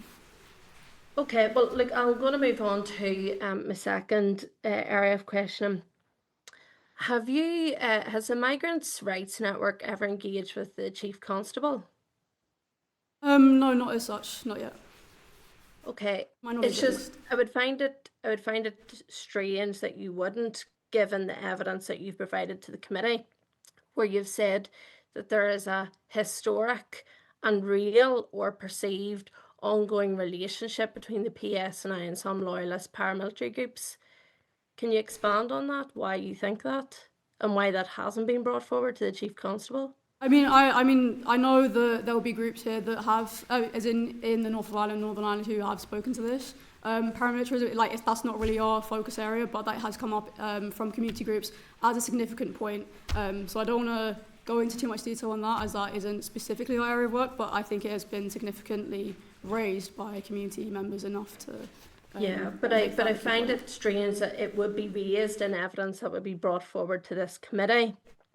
It's quite a sweeping statement in relation to the nature of policing here in Northern Ireland, and I would just point out the police do actually have a race and ethnicity action plan, which was launched on the 7th of August 2025, and it commits to an anti-racist police service. So I think actually, Chair, we might want to check in with the Chief Constable just in relation to the assertions that have been made, because in the evidence session as well, you referenced that there is some ambiguity between PSNI and clothing and that type of thing as well. So I would encourage actually that you do engage with the Chief Constable regarding that. Thank you, Deborah. I think that we have actually had some back and forth. Obviously, you've only joined the committee in the last while, but when this data first came out, I think we did engage with the police around it. So I'll ask the committee team just to find that then, and we can maybe look to a further action next week. Is that okay? Yeah, and I would just encourage the Migrants' Rights Network to engage with the Chief Constable too, because I think it would be unfair to say, and I wholeheartedly disagree with that statement. The PSNI are doing an awful lot of good work in relation to tackling paramilitarism here in Northern Ireland, and I think that those comments should not be made in the context that they have been. So I'll leave it at that. Thanks, Chair. Okay, thank you, Deborah. Philip, please. Thanks. Thank you, Chair, and Lauren, thank you very much for your presentation to committee. Often before an evidence session, I would also just look up the organisation. So before I go on to your evidence today, just wanted to maybe talk a bit about the Migrants' Rights Network, if possible. So I was on your website last night and found the document "Hostile Environment, the Home Office is Racist by Design." You're aware of that document? Sure. So could you just talk to me where you make the claim the Home Office is racist by design and should be abolished? Yeah, I mean, we got into this in the report, as I'm sure you'll be aware. We've looked at, the timeline of immigration enforcement, and there's been a lot of literature around how specific acts have been brought in to specifically exclude certain groups of migrants. For example, some of the acts around the late 60s, early 70s that were specifically targeted about South Asians from East Africa moving to the UK. So yeah, I mean, we got into it further in the report. You want to abolish the Home Office? Yeah, I mean, I'd say it's not working in the way that is maybe fair. Okay. What would you replace the Home Office with? I mean, that's another question. I think we're not making as detailed a replacement. So we've abolished the Home Office today. You're is the position of your organisation. So what do we replace it with? I mean, I think this is getting slightly off topic of what we're talking about with raids. It was on your website. No, I'm aware, but this is just going to a bit more of the abstract, I think, so I'd like to... Are you aware of... Philip, just what he's saying. So Philip is entitled to ask a question and you're entitled to respond in the way that you feel right. Okay, so just be aware of that. You have a section on your website called Challenge in Immigration Raid. Are you aware of that? Yes. Okay, so you have a document that's called How to Set Up Anti-Raid Groups. This is, in your view, to give advice to people how they go about stopping immigration raids. So it opens with the following. One small step to challenging immigration raids goes towards a world without borders and prisons. Is it the view of the Migrant Rights Network that prisons should not exist? I mean, we're a generally abolitionist viewpoint on that. Okay, so where do you believe criminals should go? Again, I feel like this is, in my view, this is not, this is diverting a bit from the welcome immigration raids. But there's plenty of, again, of abolitionist literature that deals with this. For example, there's a book, I think it's called How to Abolish Borders by Luke Nerona. And I'm just talking about your document. So where do I you mean, think? that document hasn't been authored by us, but we do. It's on your website. Yeah, but we so do share. where do you think murderers should be placed? Again, I think this isn't like a question that I'd want to answer at this point because I think it's not focused on the evidence we have. In your immigration anti-raid, you've also got some pictures. So I don't know if you've seen this picture. No, I haven't. Okay, so it's on your website. So it says "fuck immigration enforcement," and then has pictures of people with baseball bats smashing up immigration vans, people throwing bricks at the police and kicking in the windows of that. Is that the stated position of your organisation? I wouldn't be able to comment towards that. Okay. Do you think it should be on your website? I wouldn't be able to comment towards that. Do you support the attacking of immigration officers? No, I don't support the attacks on people, but Do you support the graffitiing of immigration vans? I can't speak to this. I haven't been the author of this material. Do you think it should be removed from your website? I can't comment on that. I'd be able But to. if you don't agree that attacking the police is a good thing, or that you don't believe that throwing baseball bats at them is a good thing, why can't you tell this committee that it should be removed from your I mean, I'm website? happy to bring that back to my colleagues, but again, I wouldn't be able to comment towards that myself. Okay. You also have a section on your website called Abolition and Decolonisation. So decolonisation looks like abolishing borders and the systems of oppression, such as racism and Islamophobia, which they uphold. So do you not believe there should be any borders in the world? Essentially, no. I think there should be a radically different world, and borders as they pertain to nation states haven't always existed. So no, it's the view of the Migrants' Rights Network that a country doesn't have the right to decide who enters and doesn't enter their country. That's not quite. It would require a different worldview than we have, or different existing systems than we have than nation states and stuff like that. So again, I don't want to stray too far into the abstract. No, it's not the abstract, it's your written words by your organisation to say that you want to abolish borders. So who decides who comes into your country and who doesn't? Again, it wouldn't, in my view, it wouldn't be the same setup as that. What would be the setup? I mean, again, I think in my view, it would be straying too far into the abstract views of what we want the world to look like and stuff like that. Okay, well then let's move on to your evidence then, if you're unable to comment on some of the claims that you have made. So loyalist paramilitary figures dressed in manners that lead migrant community members to believe they are part of the police. You go on to say that the historic and real ongoing relationship between the PSNI and loyalist paramilitary groups. When was the PSNI formed? It was formed after the pattern review replacing the REC in the it's been the 20th anniversary or 30th anniversary of the pattern report.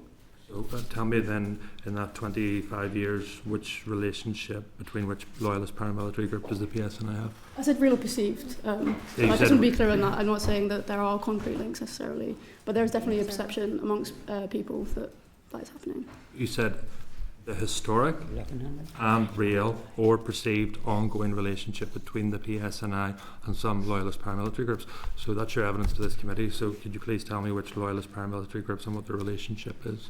I mean, again, I'm not, my expertise isn't around paramilitarism. No, but it's in your report. I know, but I've seen literature that has talked about the relationship between the British state and some paramilitary groups. For example, in refusing to prescribe them for many years, that wasn't the case for others. But yeah. So you think maybe on reflection, your evidence today that the historic, real or perceived ongoing relationship with the PSNI and some loyalist paramilitary groups is perhaps ill-conceived, ill-informed and lacks any evidence that you've been able to provide? We can obviously review the historic aspect, but I think real or perceived is, the perceived aspect is equally important, in causing fear in migrant communities. And then finally from me, Chair, is just in relation to the final page of your evidence to the committee today. So this is exacerbated by language used by politicians around the legitimate concerns of people engaging in violence, including instormment, which has been copied over from political discourse in Britain. Could you just elaborate on that? Yeah, I don't want to speak too much about specific people or anything because it's a problem generally, and this is a No, problem. but you've made the claim that this is by people here at Stormont. So that's your official testimony to this committee. So if that's your official testimony to this committee, can you please provide me with evidence of who in Stormont has said that there's legitimate concerns allowing for violence to take place? Again, I don't have the specific quotes from that to hand, but I have heard the language of legitimate concerns. I've also heard that in Westminster as well. Yeah, but we're not at Westminster, we're in Stormont. Oh no, I said I've heard it in someone. I've also heard it. From who? Sorry? From who? I don't have the exact quotes to hand. I'm sorry, but yeah, I've heard. Lauren, listen, I really appreciate you come along here to advocate the views of your organisation, but if you're going to make statements in relation to the PSNI being linked to loyalist paramilitaries, you haven't been able to give a single example. You've said that people here in Stormont have legitimised violence. I don't know if that's in relation to the comments of the First Minister when she said there was no alternative to violence, or that's about someone else, but you haven't been able to back up that claim. In relation to the violence in Ballymena last year. So you haven't been able to provide a single example of that. I heard not one person justifying violence that took place in Ballymena. Your website from your organisation, which you've come to report, have documents that highlight and encourage smashing up of police vehicles, petrol bombing of police vehicles, and say spray painting of vehicles saying "fuck immigration raids." I think that your organisation needs to look at what it is trying to project, because it is hugely unprofessional, and in my view your evidence has no fact in reality, so I would just encourage you to reflect on that. But that's not a personal attack on you, it's upon the organisation which you're here to represent. Appreciate your comments.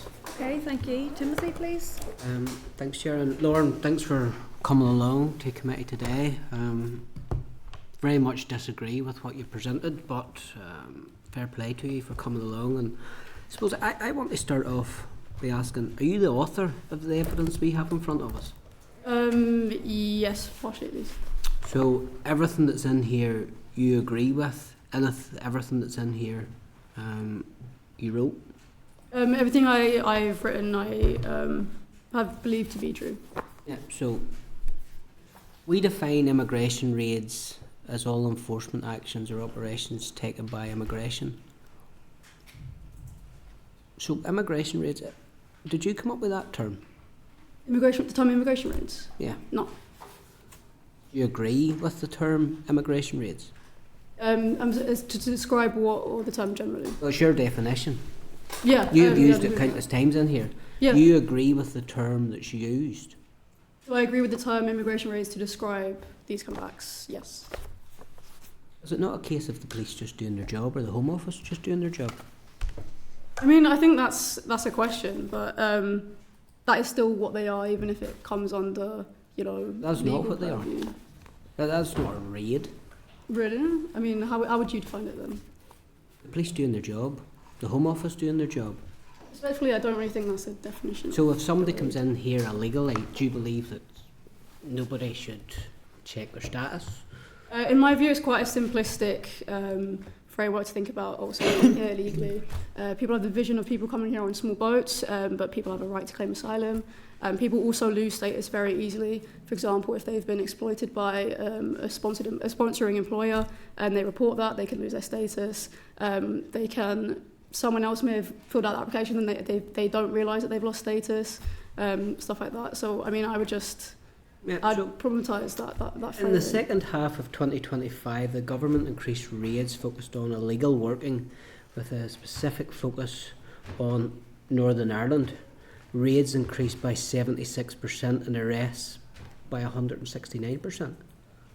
Does that not tell you there's a problem and the police have a right to carry out more intelligence-led, whether it's stop and searches or visiting premises, if the arrests have went up by 169%? So what were these people arrested for if you believe they haven't been breaking the law? The thing is, raids, arrests, detention and deportations are all separate things. And as we go down that list, we see the percentage of the people who are affected by raids decrease in those outcomes. So around, I think it's 5% of people who are affected by immigration raids end up being deported or detained. I haven't got the exact numbers to hand, but in terms of arrests, I think... So you think then people shouldn't have been arrested? I think there's a high likelihood that people have been wrongly arrested if that few number of people then go on to have further action taken against them. So, you don't want prisons, you don't like the law. Should people just do what they want? I mean, I think go there and should be live where they want. You know, so what about all these people that there have been raids regarding brothels and human trafficking? Do you think a blind eye should be turned to that? But this is the thing, actually. I mean, that's a common. Timothy, please. You've asked her 2 questions in a row.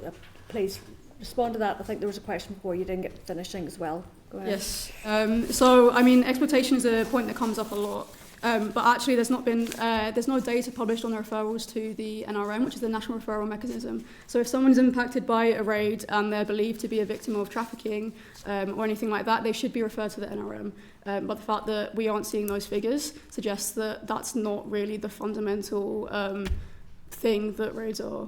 You're saying suggests, but what you're coming to committee to say is that these raids, as you term them, shouldn't be carried out, even though arrests have went up by 169%. Surely that the facts you have presented are counter to what your argument is, that there should be more intelligence-led investigations, raids. We can call them raids if you want to call them raids, that's okay, to try and stamp out exploitation of people coming to this country. If somebody's coming to this country and doesn't have a national insurance number, they can't work. But if they are involved in slavery, if they are involved with, if they have been human trafficked, do you not think the police should be doing more, the Home Office should be doing more to stamp that out? Well, first of all, I think I may have mentioned it, but if I didn't in the briefing, I apologise. Intelligence is used, but it's very loosely defined. Like intelligence, we've seen in the past, it can even be 2 rival business owners and someone being like, that guy's employing people who don't have the right to work. We've also seen it like with, you can anonymously, this is the system, you can anonymously put in tips and stuff like that. We've also seen intelligence, quote unquote, be used based on the fact that there was a raid somewhere once 3 years ago, and now every year they get a raid, even though there's no reason to suggest that they're still employing people without the right to work, or even at that point, even if they weren't. So I'd say that, the quality of intelligence would have to be actually intelligence, for starters, to even think about. So you haven't spoken to the Chief Constable engaged with the police? No, we have spoken to the head of immigration enforcement in the UK. Yeah. So you believe that the intelligence that's been received is wrong, and that these raids that's being carried out, that's stopping human trafficking, stopping sex workers, stopping people selling drugs, stopping people being exploited, should just stop because you think so, and your organisation thinks so? Again, I disagree with the assertion that that's actually what raids are targeting. Well, you've said ultimately an end to immigration raids is what you're seeking. So you want to turn a blind eye, vulnerable people that have been trafficked here, you want to turn your back on them? Well, we're saying part of what other things that we've been saying is that we want to stop the sponsorship system where people end up being exploited as a result of government policy. That's the entire framework that endorses exploitation, because people are completely tied to their employer to remain here.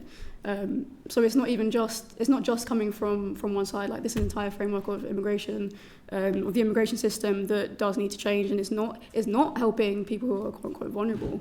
It's actually making people more vulnerable, and it's just causing harm to communities and fear to communities. Laws are there to protect people, and what you're wanting to do is exploit people that are vulnerable, where you're wanting to, regardless of their immigration status, you're wanting human rights to be upheld, whereas you're looking the law, enforcement, people to turn their back on people that have been trafficked. I think that's shameful, to say the least. But we'll move on to the next bit that I wanted to cover with you, and it was regarding Belfast, and you had talked about you have been engaging with MPs, MLAs, councillors.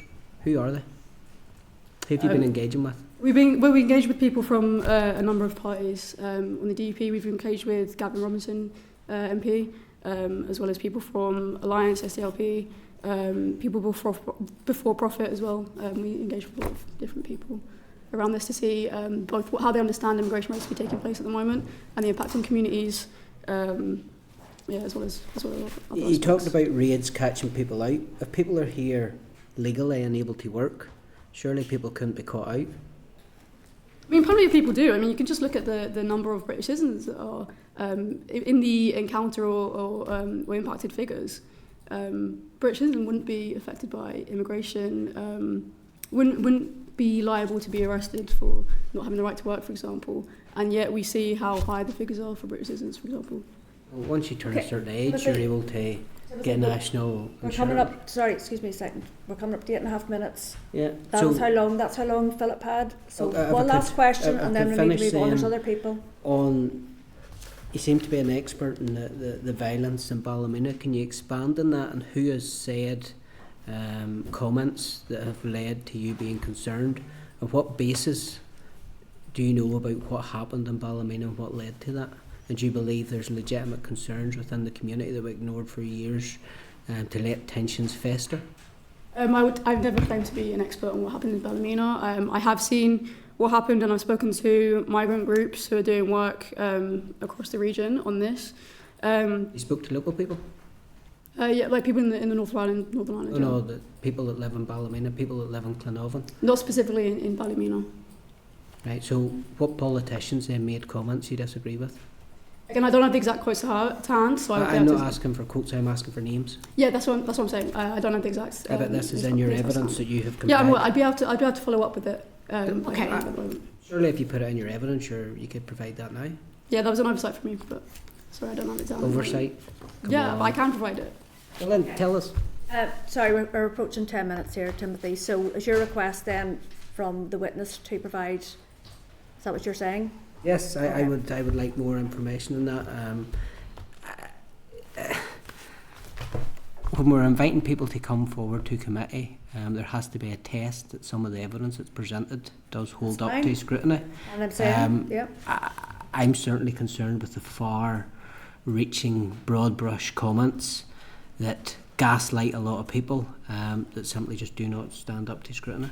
Okay, you've made your point. Thank you. So I'm going to ask Anya to come in. Thank you. Thank you, Chair. Thank you, Lauren. I just have a number of questions, and the first one is in relation to some of the data presented in the back appendix. Obviously, where Belfast postcodes are highlighted. Lauren, in your opinion, why do you think that Belfast is now outstripping British cities even in terms of immigration raids? I'm assuming a lot of those other cities you mentioned earlier on, the likes of Edinburgh, that would have extensively higher population sizes and areas. Yeah, I mean, this was the really interesting thing to us as well when we were looking at the data, the fact that Belfast is so deeply disproportionate. And we think it's because of targeting east-west travel with Britain under the, I guess, assumption that people are using the common travel area to move without the right to do so. And it's been the case for the periods we've looked at, so beyond even...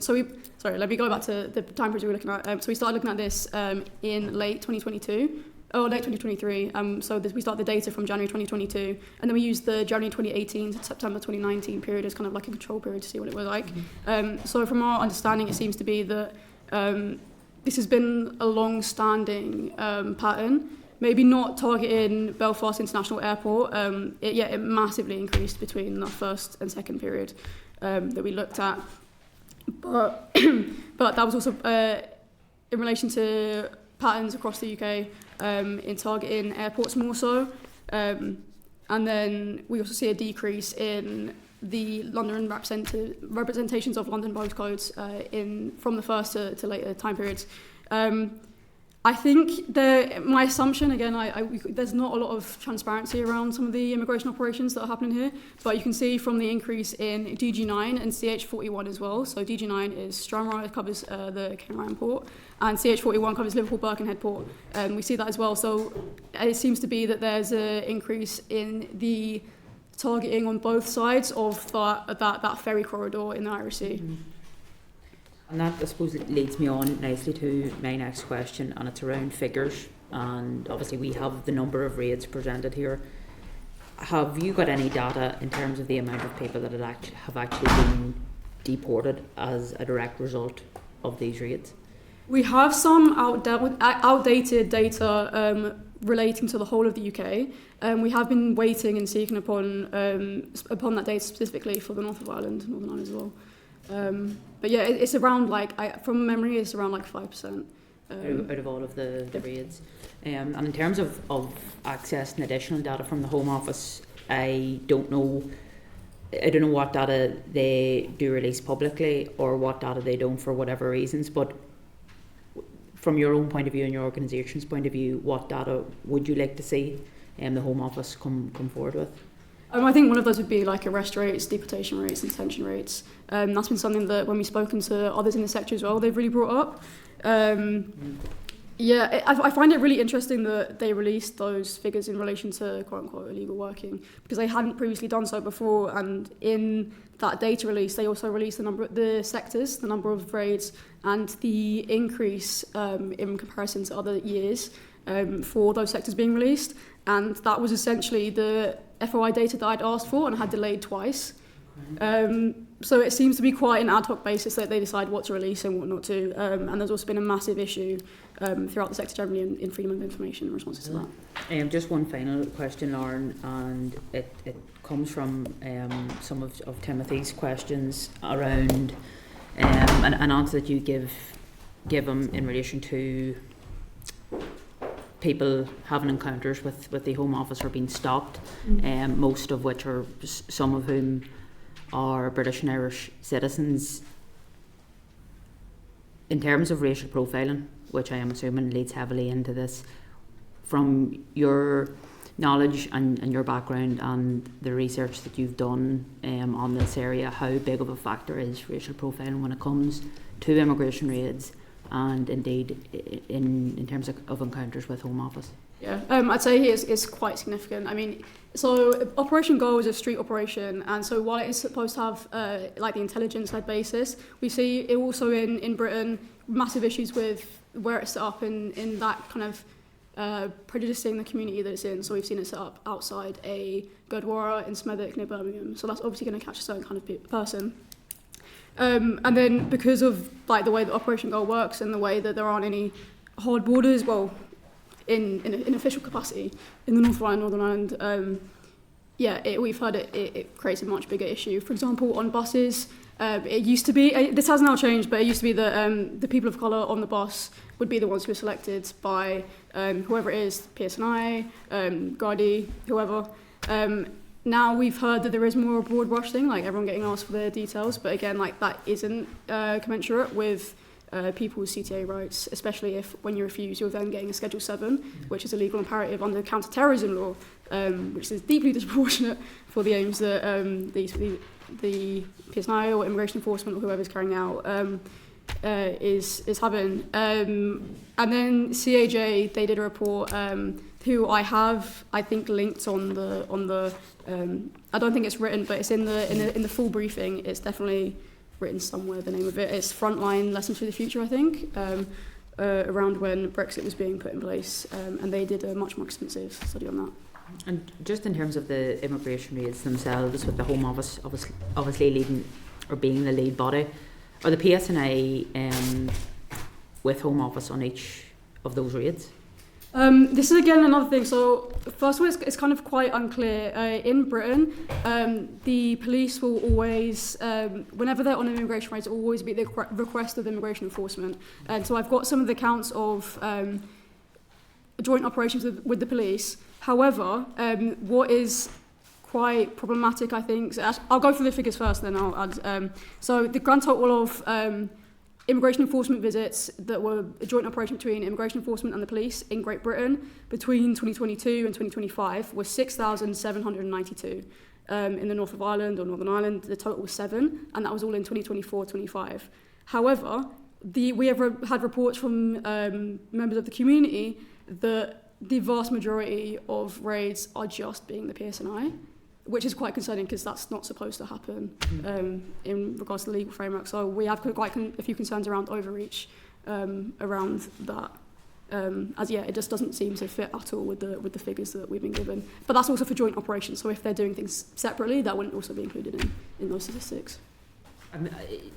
In terms of that knowledge, is that don't want to call it hearsay, obviously it's somebody's opinion, but it is in that sense. Yeah, not just like one person saying to us, but so I understand what you're saying. But yeah, it's a significant group of people who are migrants who've many of whom had reported that experience to us.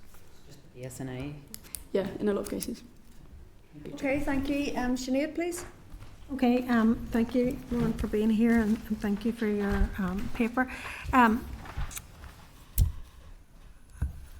I think that there is, I suppose, a mismatch between, what is the data that is publicly available in relation to these raids, and what are the outcomes of the raids, and what is the follow-up. I've kind of had an experience, albeit I wasn't there at the time, but then subsequently other members of the public came to my office about it. A raid happened in the street where my office was, and it was a raid. People were terrified. 15 plus people entered the premises and took away one individual, and another one wasn't allowed to enter back into the premise, and I think they were away for 2 days, but then subsequently they were both back again. And but their neighbours and the other businesses in close proximity to them, they were absolutely terrified. They'd never seen anything like it. And it kind of came out of the blue. So obviously, I don't know what the follow-up was there, but everybody that worked there still work there, so they weren't deported, and obviously their papers were checked and everything was fine. So what I'm really saying is raids are one thing, which are horrendous to witness and very traumatising, but on what you mentioned, on what intelligence are they going forth, and how often is that intelligence wrong, and maybe that they shouldn't be acted upon unless they have actually real deep intelligence that something wrong is happening or it's illegal, or if people are being trafficked or that, so I'm not entirely sure about what the data actually does tell us. And have you any insight into that in relation to the, I suppose, the validity of the data that has been enacted upon by the Home Office and by the enforcement? Unfortunately not. Intelligence is an area that's quite guarded, so especially when you try to ask questions around this in FOIs. We've often had refusals on the grounds of prejudicing the operation of law enforcement. On rare occasions you can get national security exceptions to giving that information as well. So we have been trying to find that out, but unfortunately we haven't had a lot at the moment. There's, to some extent, you can kind of try to approximate it by arrest rates at the very least. On the government statistics, they have arrest within 2 days. So that is quite slightly broader than those who would be arrested on the day. But even then, that's I think reached a maximum of maybe 35% in the data that I've seen. And then the other would be referrals to the national referral mechanism, which again aren't available. I'd also want to know that. Okay. Well, that's worrying in itself that we don't have that data, and the fact that the level and the number of these instances in Northern Ireland are of a greater proportion than elsewhere. So it is something that we need to think about, if the intelligence is not leading to deportation or arrests or anything unfounded or happening. Okay, thank you. Okay, well that's everybody's indicated. Thank you so much, Lauren. Just a wee reminder, just to read into the record then. So the committee did receive your reports, I think it was last March. Yeah. And we said we would consider the report, and then we invited you. So thank you so much for following up with us. Thank you so much. Okay, thank you, Lauren. Okay. So I'm just going to ask the clerk, are there any actions? Yeah, and the action point was to follow up with the names of politicians that we're engaged with, as Timothy was. Okay. Anything in addition to that, Timothy? Just to add to that, it was 3.5, the unclear role of the PSNI in distrust, and that says inaction from the PSNI in race-related attacks. 2, the historic and real or perceived ongoing relationship between the PSNI and some loyalist paramilitary groups. I think when that has been included in the report, we should ask of what loyalist paramilitary groups is it. And the 3rd one, loyalist paramilitary figures dressed in a manner that leads migrant community members to believe they are part of the police, military or other official government force. That's a wide sweeping statement, and I would like more information on what does the witness or her organisation deem as who are the loyalist paramilitary figures, and indeed what manner are they dressed that makes them think that they are part of the PSNI. Okay. Can I just raise something here through the chair? Yeah. Go ahead, Sinead. I think I work with a lot of women's groups, and we regularly talk about parliamentary control. We all are dealing with ending violence against women and girls, and that is one area that we work with.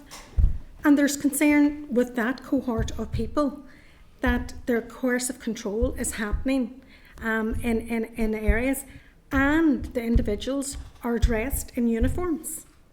So I would say if I was from a new community and had absolutely no idea what was going on in those areas, that you might perceive that they are part of some legitimate, policing organisation. So, look, I think you can't just sweep things off to say that this doesn't happen, because we all are local representatives. We know what goes on in our communities, whether it's loyalist communities or national communities. There is paramilitary activity in those communities, and some of them parade around in perceived uniforms. I see it myself all the time. So I don't think that we can cast aspersions on that intelligence that they have gathered and they are feeding back to us. So I know, just it's like picking holes in absolutely everything. So just to be aware, I think we hear that with ending violence against women and girls, and within the migrant communities as well. It's not something we've heard today. Right, sorry, I was going to come back in, and I'm going to bring Deborah, and I'll bring you back in, Timothy. I suppose I don't think we really have any barriers in this regard. They've presented their report. Mm-hmm. We've asked them about it. The challenge was put to them. Have they engaged with the PSNI? I think we maybe wrote again. We're going to look to see what we did off the back of the report when we first got it. But I think that maybe this might be something for you as an individual MLA, maybe, because this is not a TEO issue. It's more of a Home Office issue. So it's really just expanding on the evidence that they have presented to committee. I'd be very interested through yourself, Chair. If Sinead's talking about she has witnessed or she has seen people in uniforms, I would like to know more of. I'm not disputing, but I would like to know more of what that is and what type of uniform is somebody confusing the police with. Okay.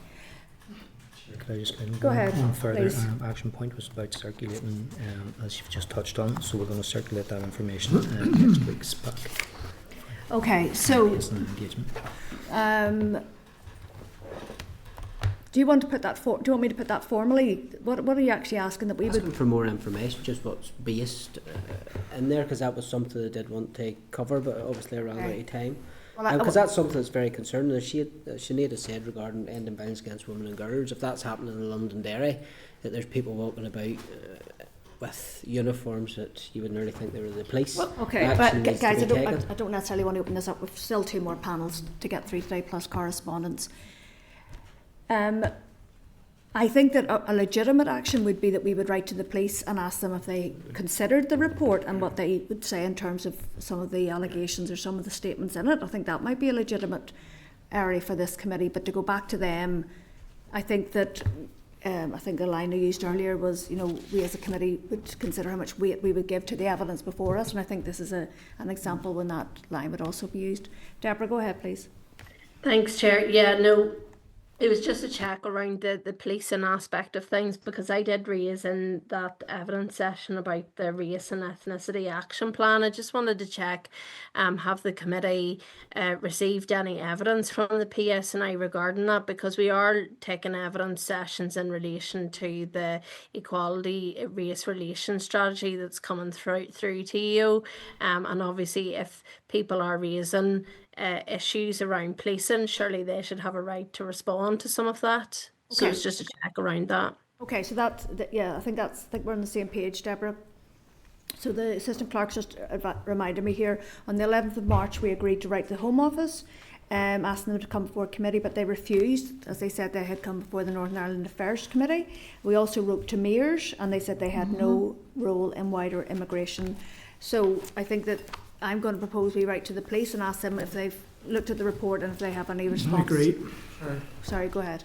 So mayors are contracted by the British Home Office to provide accommodation here. So I would ask that both mayors and the British Home Office write back to them and saying that that's factually incorrect. Yeah. Well, I suppose, sorry, the other aspect that Assistant Clerk just reminded me, also wrote to the Secretary of State as well. So I think that He said it was a matter for the Home Office. and they Chair. said it was a matter of the Home Office, so we're sort of being ping-ponged between the lot of them. So, but Anyway. just in terms of the varies of this is assembly, in terms of what we can affect locally. So that's where I'm. Go ahead, please, Philip. Chair, and just to come back to the point that was made at the start of this meeting in relation to this committee becoming a bit of a party and a laughing stock, I think we need to seriously look at the witnesses that we're bringing to this committee. So we've just had an organisation who was given 45 minutes to present to this committee, whose stated views are that we should abolish prisons, that we should abolish borders, and that there should be no form of immigration anywhere in the world. They then on their website have documentation about how you go about confronting immigration raids, which includes attacking the police, which includes graffiti on public property, and also includes damage to personal property. And I have no idea why this organisation was before us, even when she was questioned about the most basic of information in her evidence that she gave. And this isn't a slight on her, she seemed like a very nice individual, but she couldn't even answer any basic questions on this stuff. So if this committee does want to be taken seriously, we need to stop inviting organisations that even the most extreme people in Northern Ireland would have no truck with. Okay, so just as Are we then going to vet people? okay. I mean, how do you work that out, Philip? Okay. You know? If you look at somebody who's promoting things, Kyle, telling people to attack the police Oh, I know. and break the law, then we shouldn't be giving them time. Okay, so just a wee reminder that we as a committee, we received the report. It was put to the committee. Should we invite them to give oral evidence? We said and yes. we agreed. So, so maybe we could all reflect on our collective committee decisions. Anya, go ahead. Sure, see, when we're writing to the PSNI, can we also ask them, obviously we're writing about the report that they have, can we also ask them about the issue that Lauren had raised around them approaching immigration raids themselves solely without the assistance of Home Office, just obviously to give them the right to reply to what was said. And I suppose, Chair, can I come in there? yeah, just reset and clear, but I suppose the question is, what are the statistics around that, as opposed to, you know, I think it's more of a question rather than respond. Well, maybe it's a responding There has accusation. been, as you said, there has been an allegation that the PSNI have taken upon themselves to carry out these raids by themselves. Yeah. Okay. Which is Respond to concerning. that. Okay. Go ahead, please, Claire. Thanks. Thank you, Chair. I suppose it's just to follow up on Philip's point in relation to the types, and I appreciate that there was a report and then we wanted to invite that back, but is there due diligence done in terms of the types of organisations that are coming before us? Because until Philip raised it, I probably wouldn't have been aware of that either. And I do think it's concerning. Like, I think we take it in good faith that these organisations are coming to us with, you know, legitimate concerns and information. But whenever further exploration's done, you know, these things are revealed. And I think to protect us as committee members and, you know, moving forward, is there something that can be done around almost a, you know, understanding that? Because it's not as if this information was hidden. It was available on their website. So I just wonder, is there due diligence to protect us as members around the people who are coming forward? You know, so it's almost that, you know, we accept them to invite before the committee, provisional to that due diligence, if you like. Yeah, okay, Claire, I'll just ask the clerk to speak to that. All organisations and individuals have an automatic right to approach the committee with any issues that they have, and then it's up to the committee to determine whether they want to hear from the individual or take on board the issues that are raised with them. So it's an issue for the committee to decide its own work programme and what it considers appropriate to take forward. I suppose just to provide this respond within to remit of the department, the committee.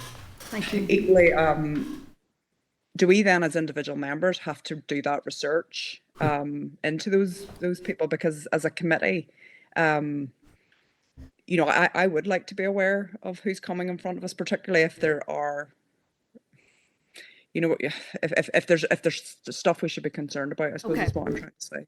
Okay, well, I'll maybe ask the clerk then to maybe raise that at the weekly clerks meeting. Maybe it's just something in terms of just that, in terms of protecting. Very small, because I'm going to move into a break. Go ahead, please. Yeah, I think the committee, based on what was before us in the papers before, we were right to ask them to come, but there is a criteria or a vetting to take place. It would be before any information is actually put in their table pack or into our pack. So if we are going to do that going forward, reports shouldn't be in our table papers or in our papers that they aren't credible organisations. I don't mean that disrespectfully to anybody, but that's the time to carry out due diligence. Okay. Yeah. Members, I'm going to suggest a 5-minute break. Great, suspension. Chair. Okay, thank you. Committee Room 30. Sound.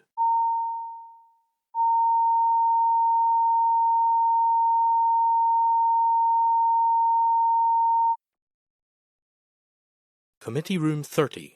Sound.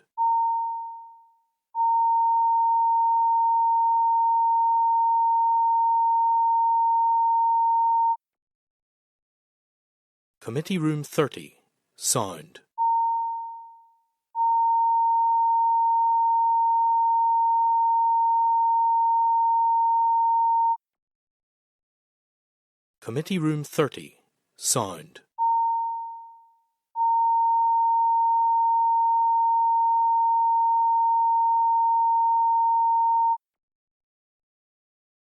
Room 30. Sound.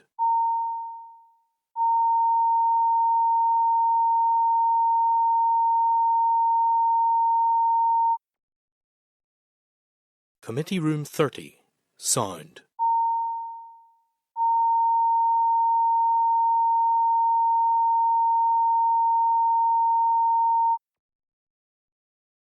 Committee Room 30. Sound.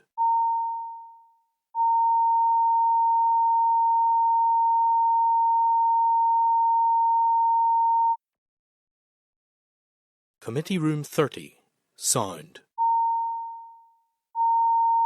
Committee Room 30. Sound.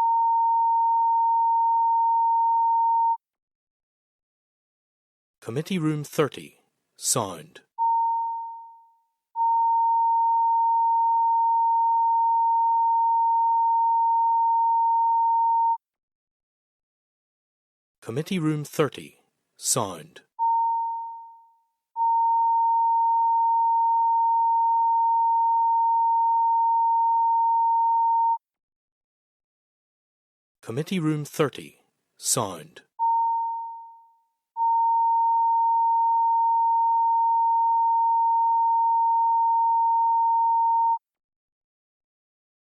Committee Room 30. Sound.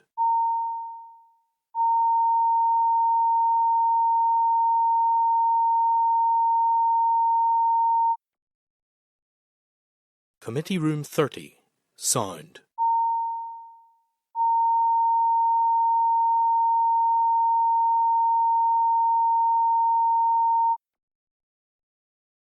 Committee Room 30. Sound.